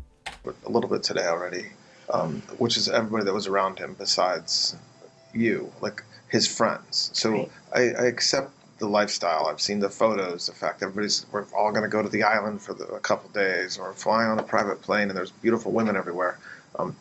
Is there do you, as you sit here today, think that the people around him weren't also of the same place, where they were also getting massages, where there was sex going on during them, or things like that? And I'm obviously asking this because that's what what everybody has said. And when you just described what it was like, the very next step from that is everybody's going to Vegas for the weekend, and so it seems kind of far-fetched to say that, yes, that was his lifestyle, but then when he's taking groups of folks to the island or groups of folks to New Mexico or whatever, that they're all, going to church in the morning while he's getting a massage. I hear you. I was there though, and Yeah. and you're talking about very substantial people, and you are extrapolating because the narrative that started in, by the way, not until 2009 is when it really started. So that narrative that was created and then built upon and it just mushroomed into what, basically this is like a Salem witch trial. People gone lost their minds for this thing. People started finding out facts, and they got worse and like the more stuff they found out, the worse it was. Release the list. I understand that, but the issue is, how do you satisfy a mob who can't understand the lifestyle because it's like P. Diddy in Redux on TV with Clintons and Trump? I mean, it's bananas. And while some of it is real, he did do those things. I'm definitely not disputing that. But this, You just spent ages sort of disputing it a bit. Now, he did do all the things. But we're not going to have to list any of them at the end of the interview, so like, she's not disputing it. The lifestyle was like lifestyles of the rich, famous, and like, I don't know how getting so rich means that you have to have sex with everyone on the plane. Like, anyway, but like, yeah, so she didn't find it creepy. She didn't find it weird. What is she giving us on the proffer agreement? Release the list. this was a man, he didn't even believe he had a real business. I happen to believe he did. Did he grip? I don't know, because I wasn't really in his business. But this is a one man. He's not some. They've made him into this. He's not that interesting. He's a disgusting guy who did terrible things to young kids. You know. To young kids, but you've just spent the whole time denying that. You've made it all about this world of like Miss World and like, you know, young ladies. And now he's this disgusting man. And like the whole thing is that what she's trying to say is you've created this big boogeyman out of him, and he's quite bad. But the reason, Ghislaine, that he is this big boogeyman is because he's carrying the weight of every other crime that everyone else has done, because they won't release the list. Like, you're putting a lot of it on him instead of carrying it yourself. So he becomes this worse and worse figure because all the bad things. I mean, he's done all this bad stuff. I'm not disputing that, you know what I'm saying, but like, he's part of a network of bad people. And if you take all their crimes and put it all on him, he seems really bad because there's all their crimes on top as well. But if they all share in the crimes and, you know, they take responsibility for their own crimes, then he might not have done so many crimes. But for crying out loud, Ghislaine, you're in prison for it already. How did this proffer agreement get her into a cushy prison?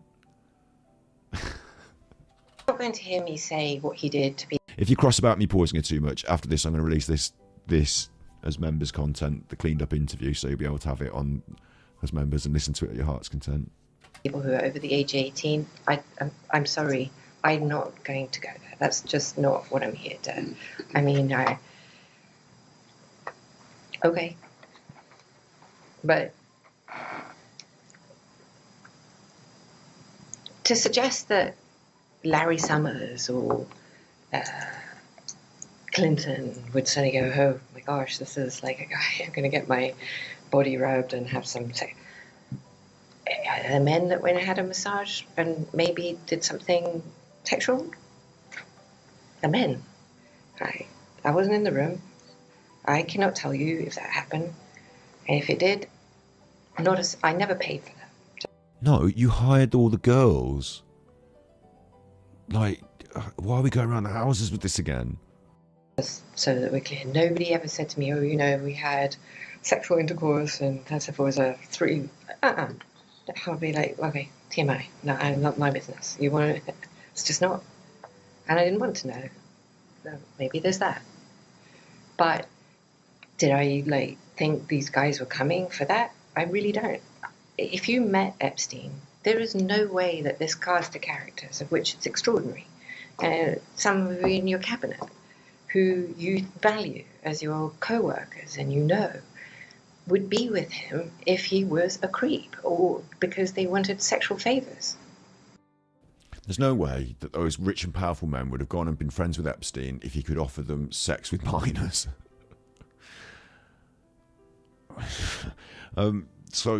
But another point, obviously the point there is obviously they might have been, because they might have been fucking, like, so there's that. There's another point here, which is that the whole blackmail setup is not that you say to them, hey, do you want to come and have sex with a minor? And then, like, you know, party, like, you set up these other things, don't you? You get them together to talk, like, business around the table, and, like, it's a big party atmosphere, and then later on there's a thing, and then they get a bit drunk and, like, something happens and you've got it on video. Like, they might not all have been going there specifically because they wanted to be caught by you, like, in a blackmail setting and doing that. No, they might not have wanted to. But also, once they've been and had it and done it, maybe their reasons for repeating the process might have changed. Like, how is she able to speak for all these men and say that the reason they were friends with Jeffrey Epstein was definitely not about this, like, dirty sex ring thing that he had going on? Like, again, the proffer agreement, like, there you go. Like, it turns out all those bad creepy men are not bad creepy men. It was just Jeffrey again, and they had no idea. And they were going there because they wanted to go on the island to play golf and eat sandwiches, or I don't know what the fuck they were doing. But the women had their tops off while they were having the massages, so if they didn't spot it then, I don't know how they didn't spot it. A man wants sexual favors, he will find that. They didn't have to come to Epstein for that. That's a good point, isn't it? They didn't have to go there for that, no. Again, leading into the idea that maybe they were getting blackmailed through, like, you know, just some casual event that was presented to them as casual, that actually ended up taking on quite an important, like, you know, once it's on video sort of thing. I don't know, that's just an idea, isn't it? A concept. Like, the concept that gets thrown around, Ghislaine Maxwell and the business. Now, did some... Okay, I don't know. I wasn't there. I didn't see it. So...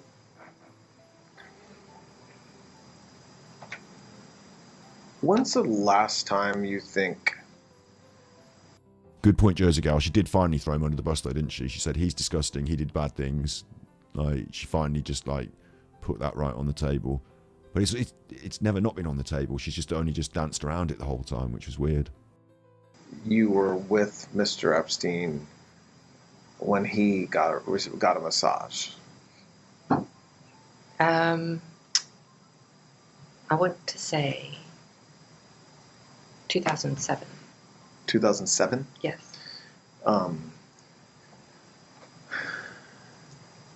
And the frequency at that point, so 2007, is that when it was at its peak, would you say?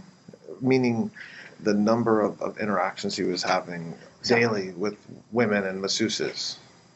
So I wasn't really in his life. I happened to be in the Caribbean in 2000. I was with Ted.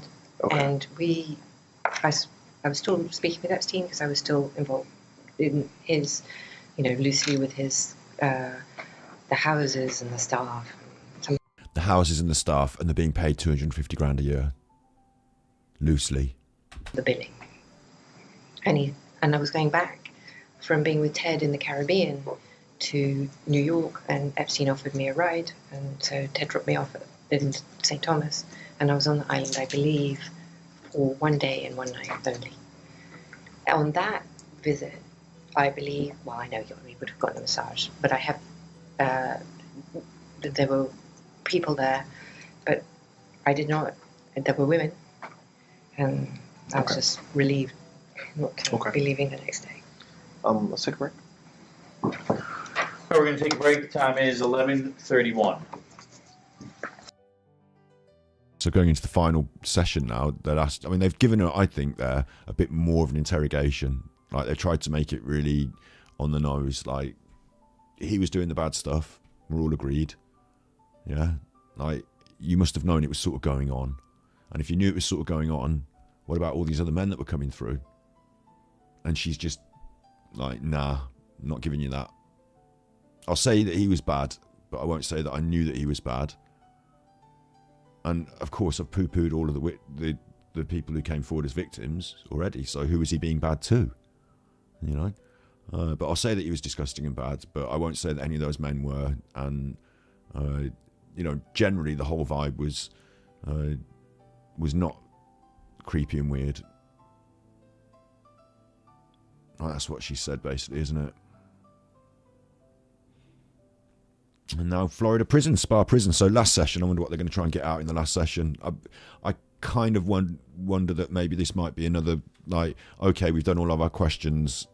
Like they would know that they're not going to want to overrun and not have time to answer all their questions, yeah?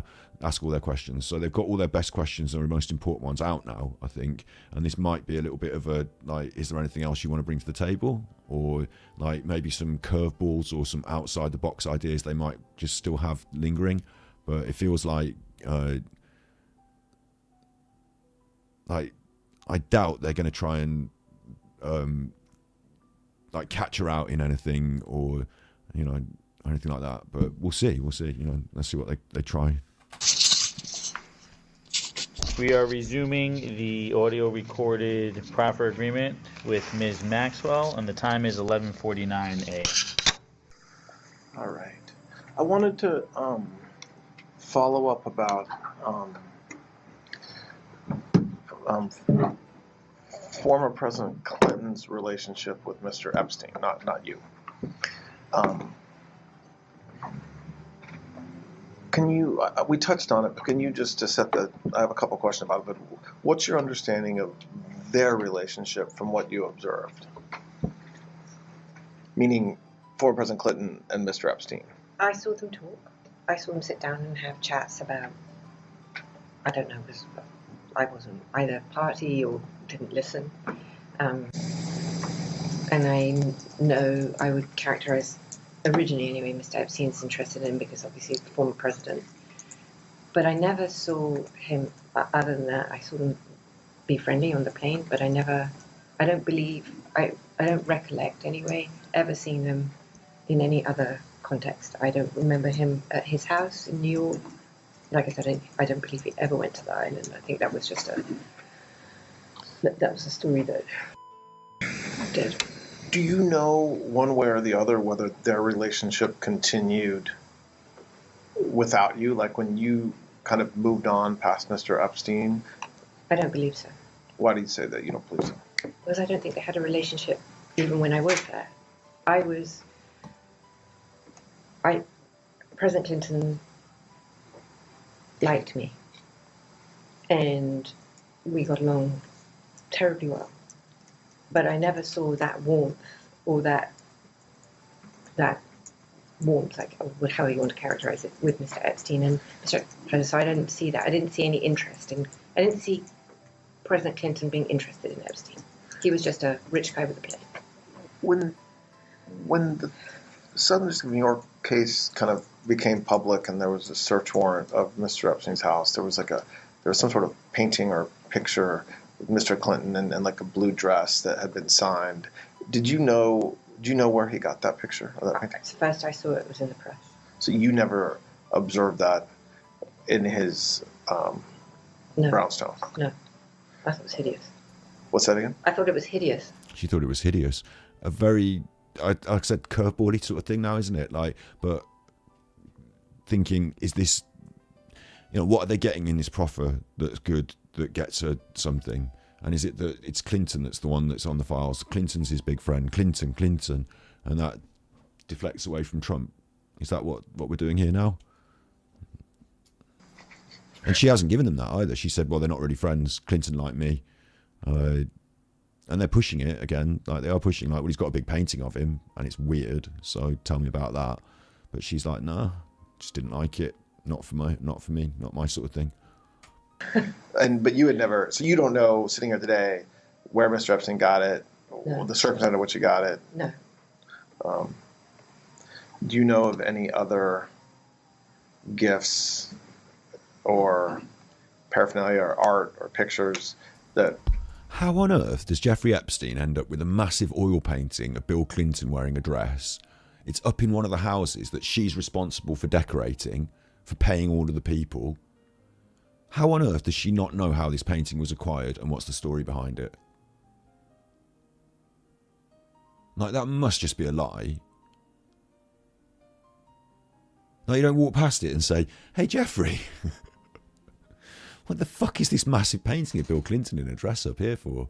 I'm sure I ordered one of the dogs playing the poker. You know, I've got a print of the dogs playing the poker for this room.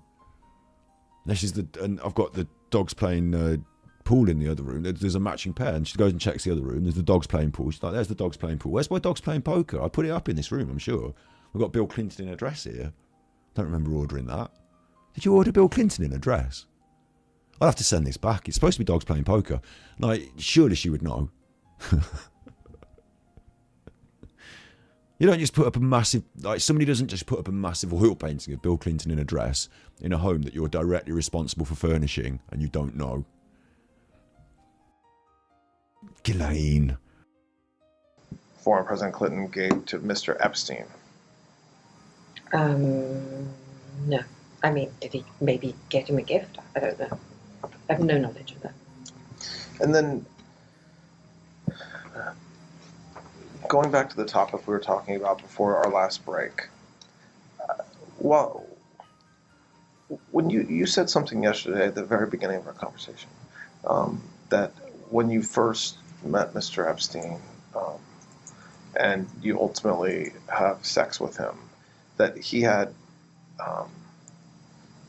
I'll use the word erectile dysfunction, but he had issues having sex. That's what he told me. That's what he told you. Yes. Okay. And then over the years, you said sometime in the 90s you started taking testosterone. Yes. Um, Well, I don't know if it was in the 90s. I don't remember when he started, but it wasn't. He had patches, testosterone patches. Okay.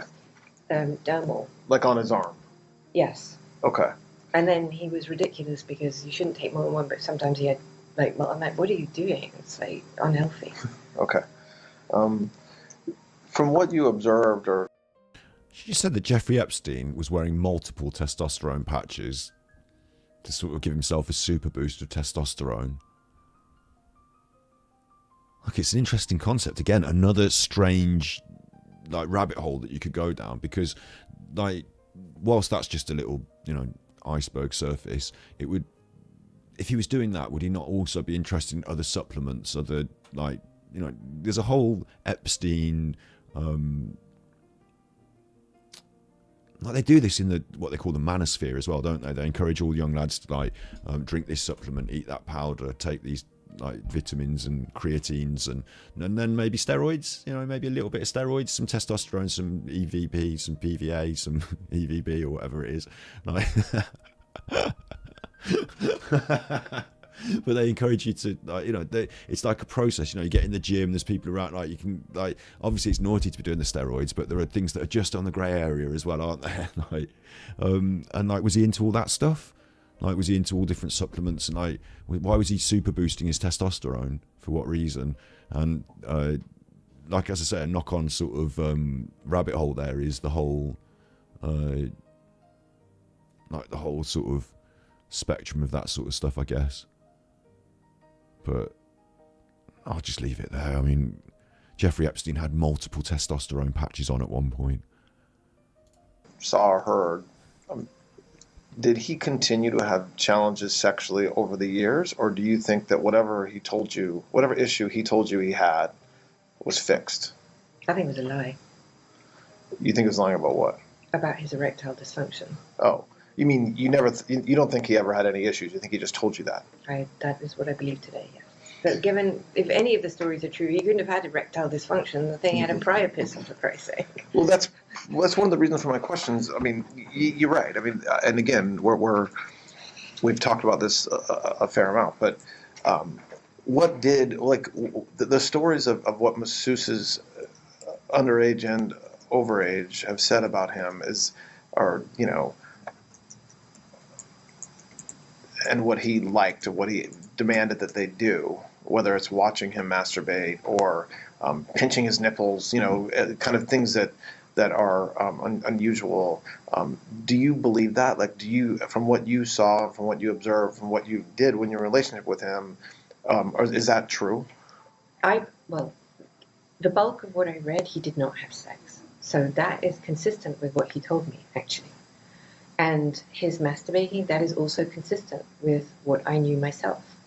And I'm going to use a bad word. Please, you can use whatever word you need. Yes. Blowjob. Okay. He liked blowjobs. Okay. That I did observe. And It's not even a bad word. Well, I suppose it might be for YouTube. he didn't seem to have an erectile dysfunction for blowjobs. But sex he didn't have. So when I read the stories about the allegations of sexual rape, I find that challenging because that was not his modus operandi, from my perspective. But when you read about... Yeah, I'd absolutely back this one back to her is, yeah, but they also said about all the other stuff that he did like. So, like, he's got these strange proclivities where he likes certain things, which I'm not going to repeat, but, like, the people who accused him said about those strange proclivities and the other bad thing. Like, the you know what I mean? Yeah. So she's like, yeah, but he didn't, like, I've seen him do the one thing, the two thing, the three thing. I haven't seen him do the third, the really bad thing at the end. I haven't seen him do that. So it can't possibly be right. Whereas they're accurately describing his actual private proclivities. So. Blowjobs. That would be consistent. Thanks for unpausing at the word blowjobs as well. Thanks there, Scott. Well done for that. About blowjobs. That would be consistent with kind That of would what be you... consistent, as would masturbation, yes. So they are consistently describing his proclivities then, Ghislaine. And then the really bad thing that YouTube doesn't like you saying, that thing, yeah, which, this is the crimes that we're talking about, yeah? Like, you think that's not possible because, like, her logic makes no sense. In fact, the opposite's true. Did you talk to masseuses or women that either he was in a relationship with or who asked you about working with him? Did you tell them, yes, he likes blowjobs, yes, he'll masturbate in front of you? Like, did you have conversations with any of those, with women about what Mr. Epstein liked or what would make him happy or things like that? I think that's a really good question, because if she says, no, I didn't, then how did they know?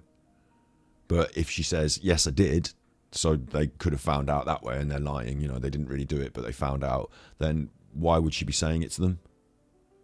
So, like, she can't really answer a good way here. Like, did you have these conversations with her? Because if she wants to get off, like, not get off, if she wants to make it seem like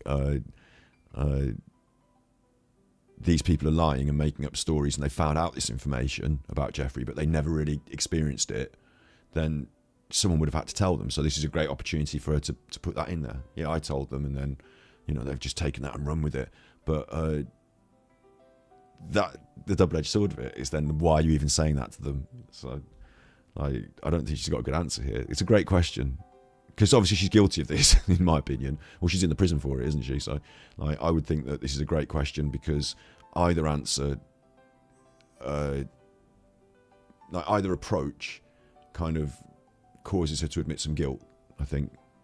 I don't have any memory of telling anybody about Oh, she can't remember. that. I think I may have joked, like saying, What Mr. Epstein liked or what would make him happy or things like that? I don't have any memory of telling anybody about that. I think I may have joked, like saying, oh my God, like from a Sex and the City scene, that, he's, but not, I never instruct, the question you're asking me, sorry, let's just be clear. Did I ever instruct anyone how to pleasure Mr. Epstein? Your question, no. That wasn't his question. His question was, did you ever tell anyone about Jeffrey Epstein's proclivities? And you said this earlier, but I want to just, you kind of said it on your own. I want to ask the question just so I make sure that there's no confusion. When over the years. Sorry, can I just? Yeah, of course. say Yeah, something? please. I just want to say the idea that I would have to explain to a woman how to satisfy Mr. Epstein is patently absurd because he clearly was able to explain himself. He didn't need an interlocutor to explain what he liked. No, but he didn't need you to choose his fucking curtains either, did he? It's patently obvious you would have to explain to a woman what Jeffrey Epstein wanted to do with her if you were recruiting her to put her in the room. And you wanted to do it voluntarily, with consent, like the way you described it initially, that these people did things because they wanted to.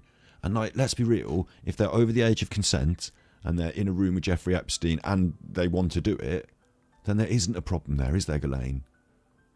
That's what you actually set up as the whole premise of this, is that you did recruit them, but eyes open, people were consenting in what they did with Jeffrey, nobody ever did anything they didn't want to. Like, that's your setup. So it would follow that you might have explained to them a little bit about what Jeffrey wanted them to do, even if it was a bit risque. Because they're consenting adults, you're saying.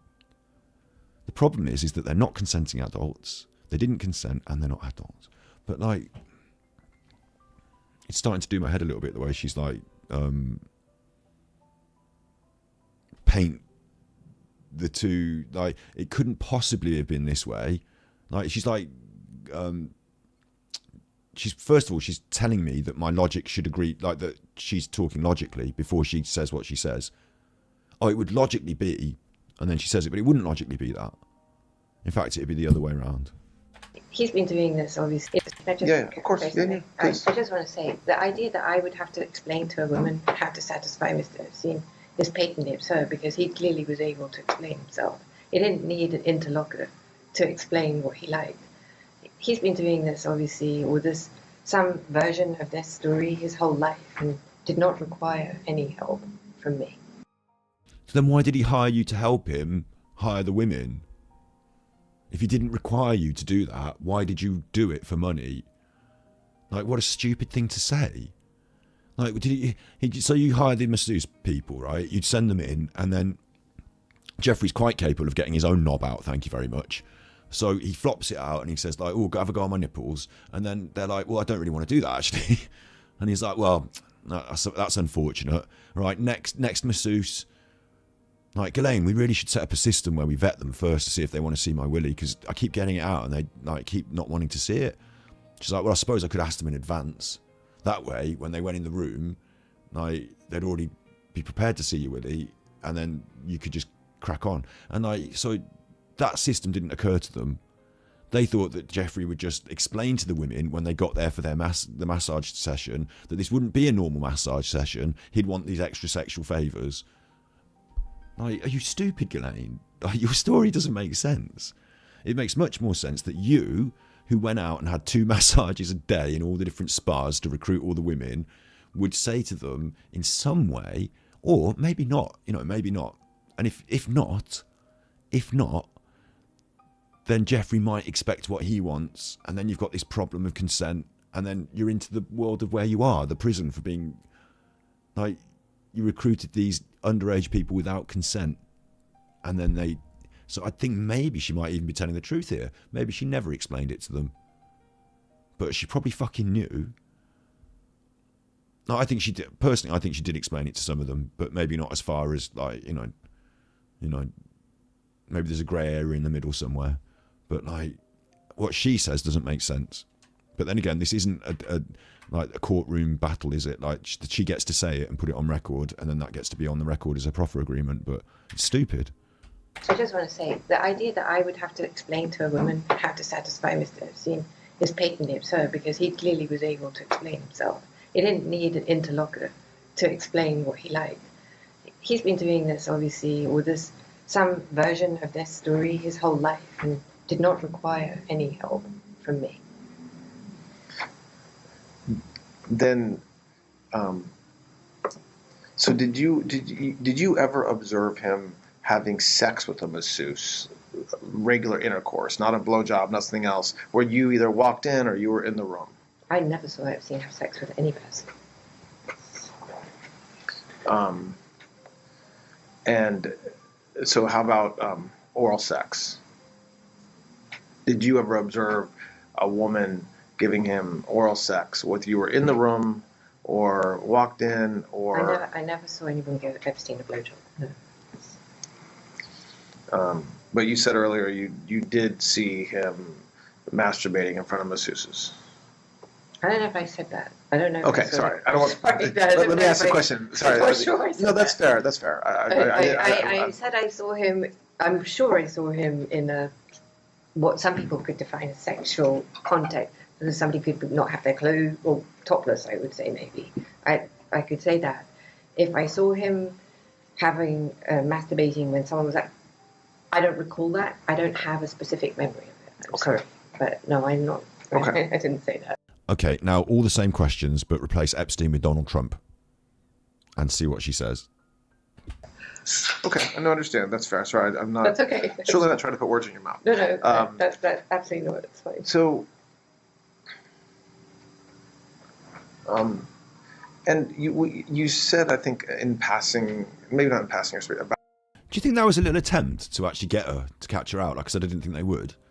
Like they referred back to something she said earlier, and they got it wrong. Actually, they said, and you said he was jerking off as well, and she said, oh no, I never said that. Like, do you think that was an attempt to slip one under the radar and just get her to accidentally admit on what's she on, a DOJ proffer agreement on tape? I say online because we're watching it on a stream, but like, on tape, that get her to admit on tape that she did see that. Like, I wonder if that was sneaky from them. I wonder. She didn't catch her out though. It nearly did. Like, she laughed through it. I don't know if I said that, but in doing so, she sort of said, but it's the sort of thing that he might have. But she didn't really say that. But yeah, weird. But yeah, I don't think they're going to ask all these questions about Trump and other people on the list now, are they? It's just they've stuck to Epstein, and the list. Whilst we talked like in the last episode, yesterday's thing, there was a sort of pseudo list that got put together, wasn't there? But like this whole idea of like, is there a list? Are we going to release the list? She covered that quite early on. She said they didn't think there was a list. She didn't think that it existed. And then they just sort of accepted it, I guess. That hasn't been pulled back, like, last thing at the end. Absolutely not. It's fine. So, and you said, I think, in passing, maybe not in passing, about whether other people who travel with him would get massages, or so that would. When I say that, I'm referring mostly to the island or potentially New Mexico, but also at his Palm Beach residence or even in New York. Do you know? Do you have a list of names in your head or names that come to mind of people that did get massages when they were with Mr. Epstein? Good, because okay, you've said earlier there's no official list, but is there a list though? No, there's no list. There's no list of people getting massages. I don't have. I can barely recall all the people. I can barely recall. I struggle to recall actual people that I met, and I may have met a long time, but I had even forgotten that about Mr. Kennedy, or I probably brought it up yesterday. It just came to my mind now. So I don't have, and there's no list. There was never a list. There was no, or certainly none that I ever saw, none that I ever heard of, none that I ever witnessed, none that I. There's no list.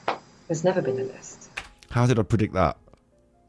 I haven't listened to this, honestly. Like, I like to give things my my raw reaction rather than like I don't mind giving a prepared reaction, like, but it comes like I'm having the same raw response and whatever that you are. It's just like more real in a way. But yeah, like, how did I predict that? The list came up again, and she knew what they were doing as well. Like, she didn't just say no, I didn't have a no, I don't remember. Like, she specifically honed in on the idea that there was no list again. So again, this makes me feel like, what are you getting in the proffer agreement? Like, what is it that's being put on the table that allows you to go from maximum security to yoga spa? And it's the fact that you're saying, like, the things that you have brought to the table that are like new or facts that we can now take away from this is all this talk of this list that's going on. No list. So Donald Trump don't want to release that list, does he? Apparently now it doesn't even exist, Ghislaine Maxwell says, on record. And you never heard Mr. Epstein talk about such a list? Never. And you never heard Mr. Epstein suggest that he had some sort of control over somebody because of what he knew about what they had done, or had photos of him? I never heard him. No, I never heard him ask questions about that. I never heard him. So I've been present many times with masseuses. Who presumably could or maybe did massage somebody. I'm not saying whether they did. I'm not just in the context. I never heard him ask any question of any masseuse who may have given a massage to a friend who was on the island or in Palm Beach or anywhere else for that, any details about that massage. No, he wouldn't have to ask because he's got it on video.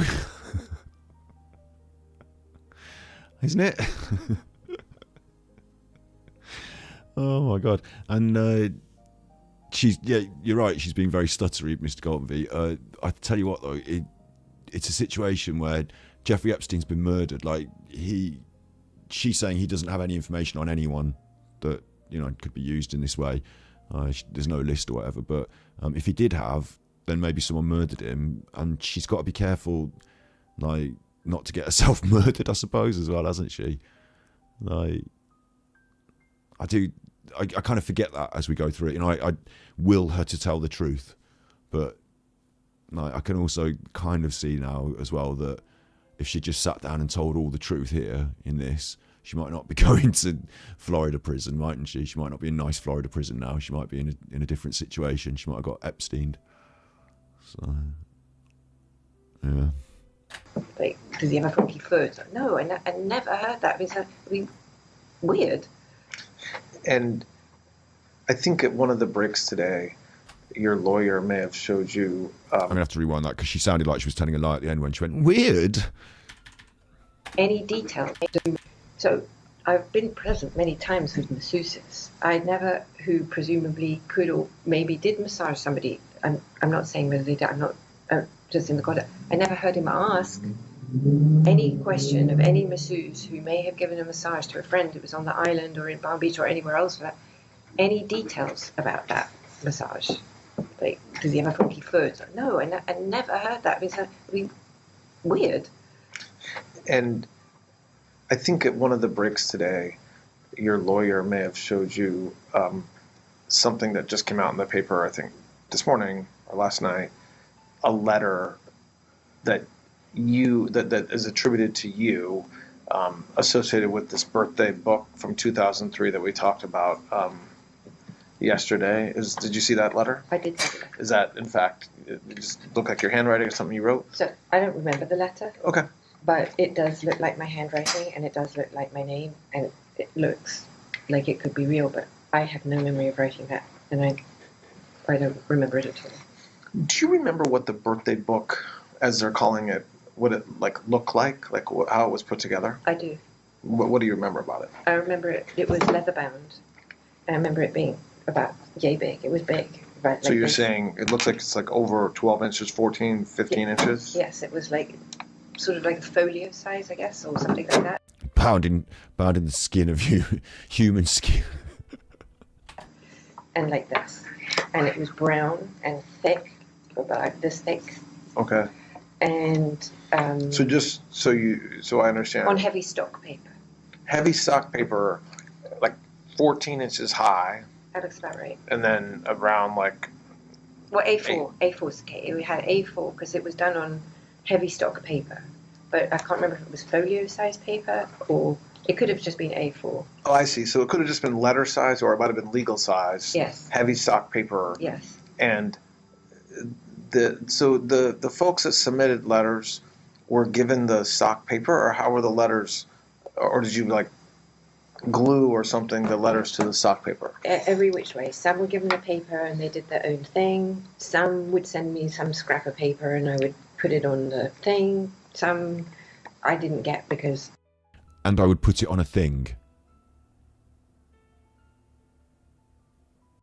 again straight to Epstein, and I was just told to put them in, like I said. And how was it bound? It went to a professional binder who did it like a book that you'd see in the library. So like the glue that keeps a regular book, a novel that you would read together, it was bound that way? I believe so. I don't think it was stitched, but I don't remember. So, because I'm just a pauper, I was assuming that, like most of us who get a, funky pigeon card with our face on or whatever, she'd got a load of pictures together off, emails, like, whether they'd sent her the pieces of paper and she'd scan them or whatever, and then she'd put them in a book and had it printed up to give to Jeffrey.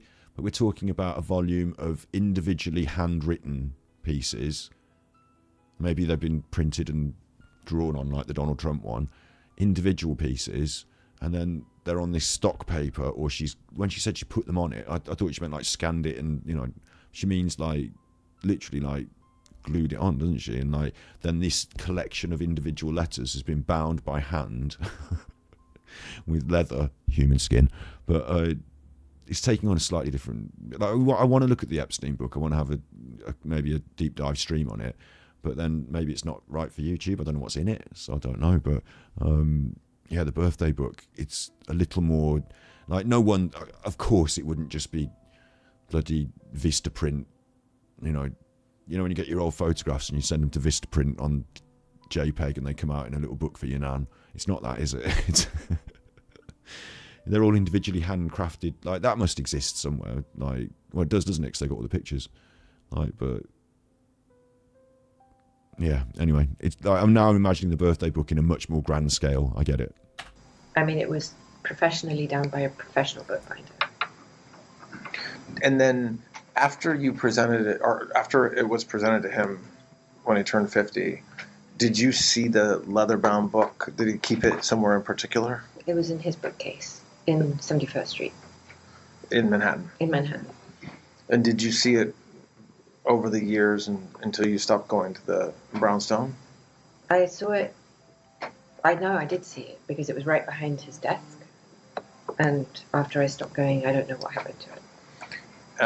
Do you remember being told or knowing where the book is now? No, but when I received in Discovery those pages, I assumed that it had been found when either New York or the island was searched, and I assumed that the Southern District of New York had it. But I think you said yesterday, but just to go over it again in case you remember anything differently, you recall seeing some of the letters in Discovery. I do.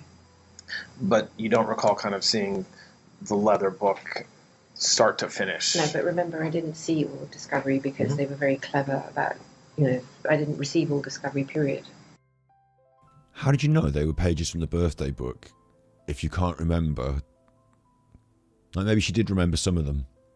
But earlier when she was asked about Donald Trump's specific page, can't remember.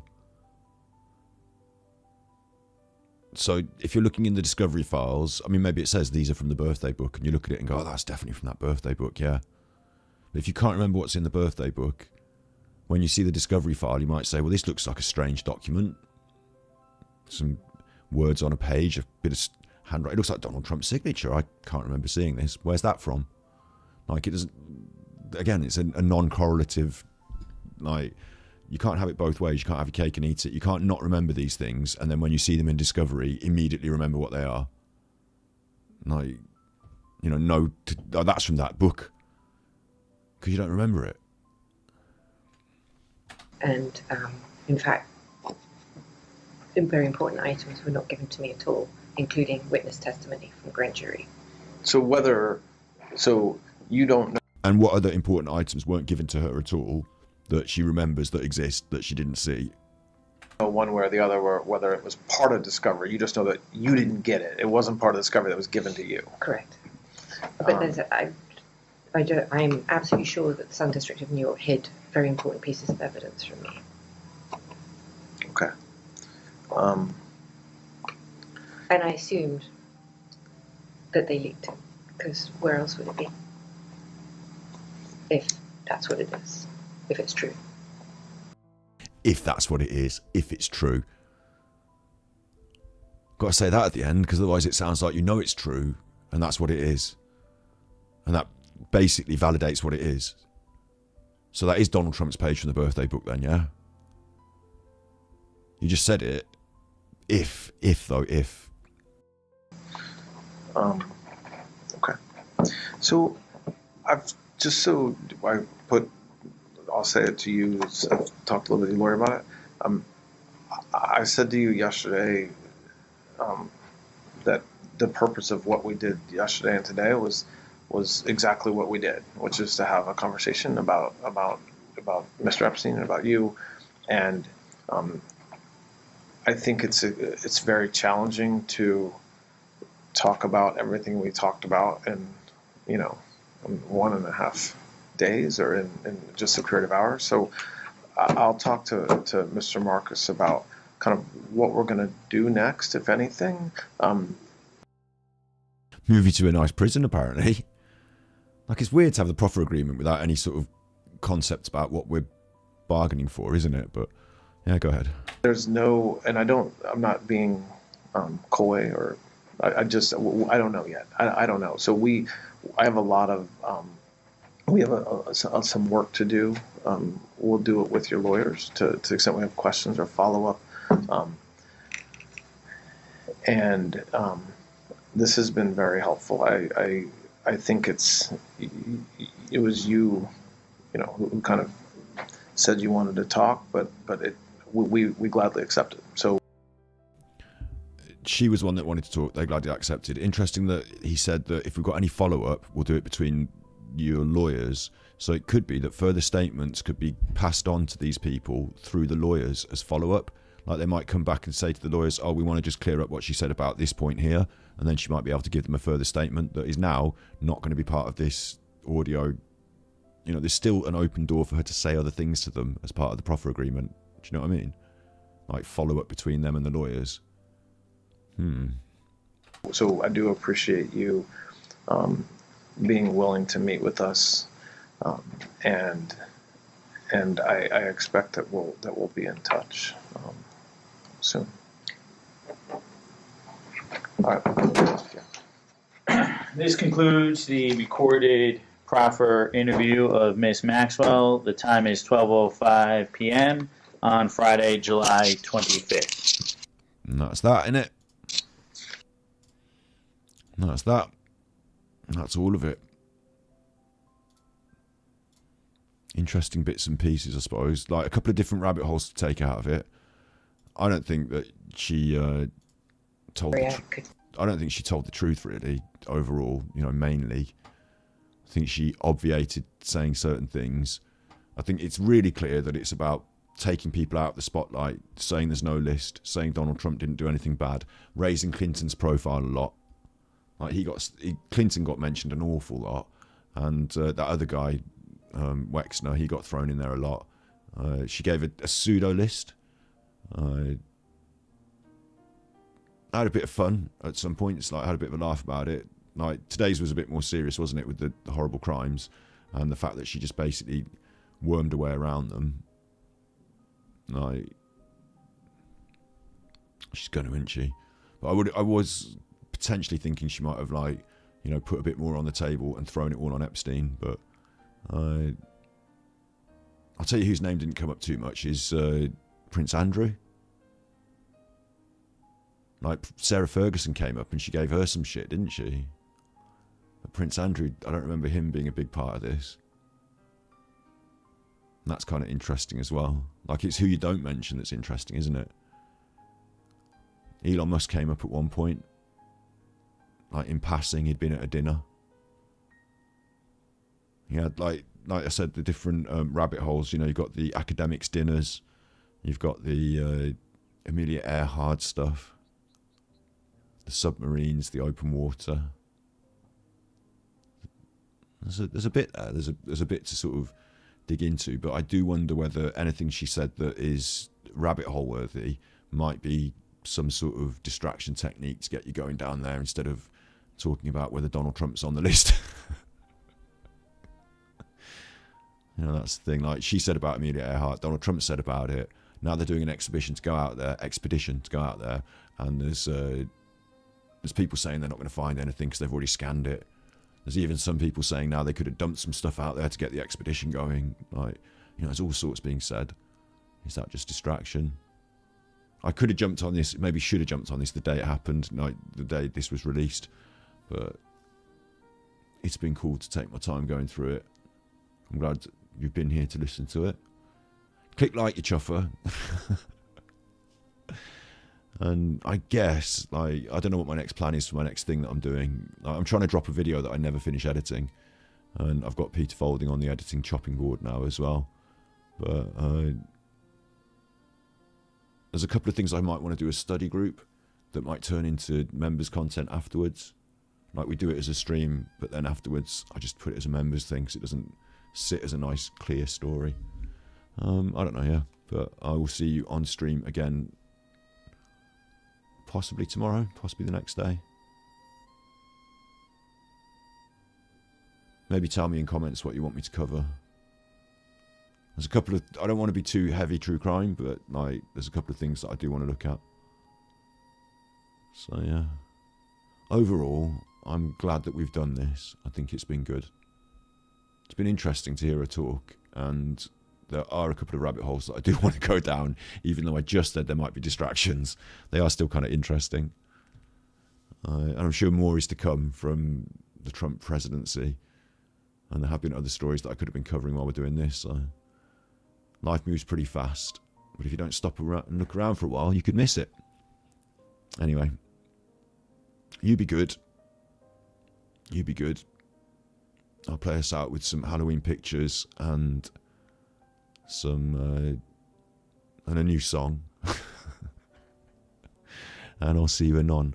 Thank you very much for your support. Thank you for being here. Big ups, you chuffers. This interview I will now drop as members content as well. So if you want to listen to it in its full without any bad, like when they released it in all sorts of sound mess. Some of it was loud, some of it was quiet. There were audio problems. So I tidied it up for us to use, and I'll put it as members content if you ever want to listen to it. Okay. You be good, and if you can't be good, you're naughty. Roll the song.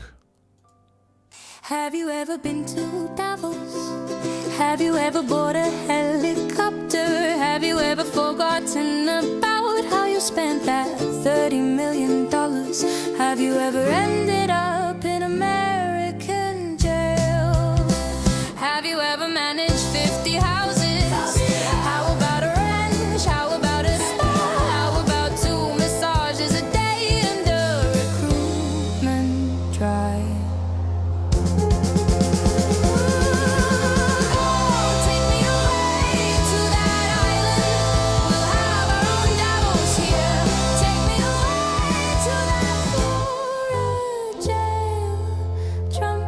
Please pardon me. Take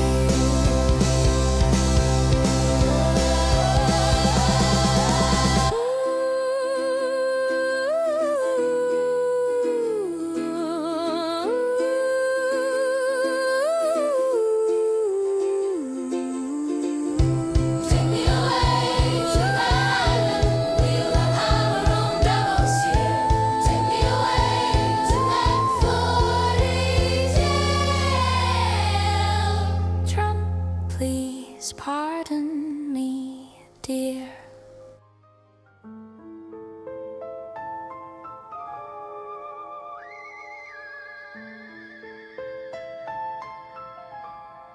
Shadows stretching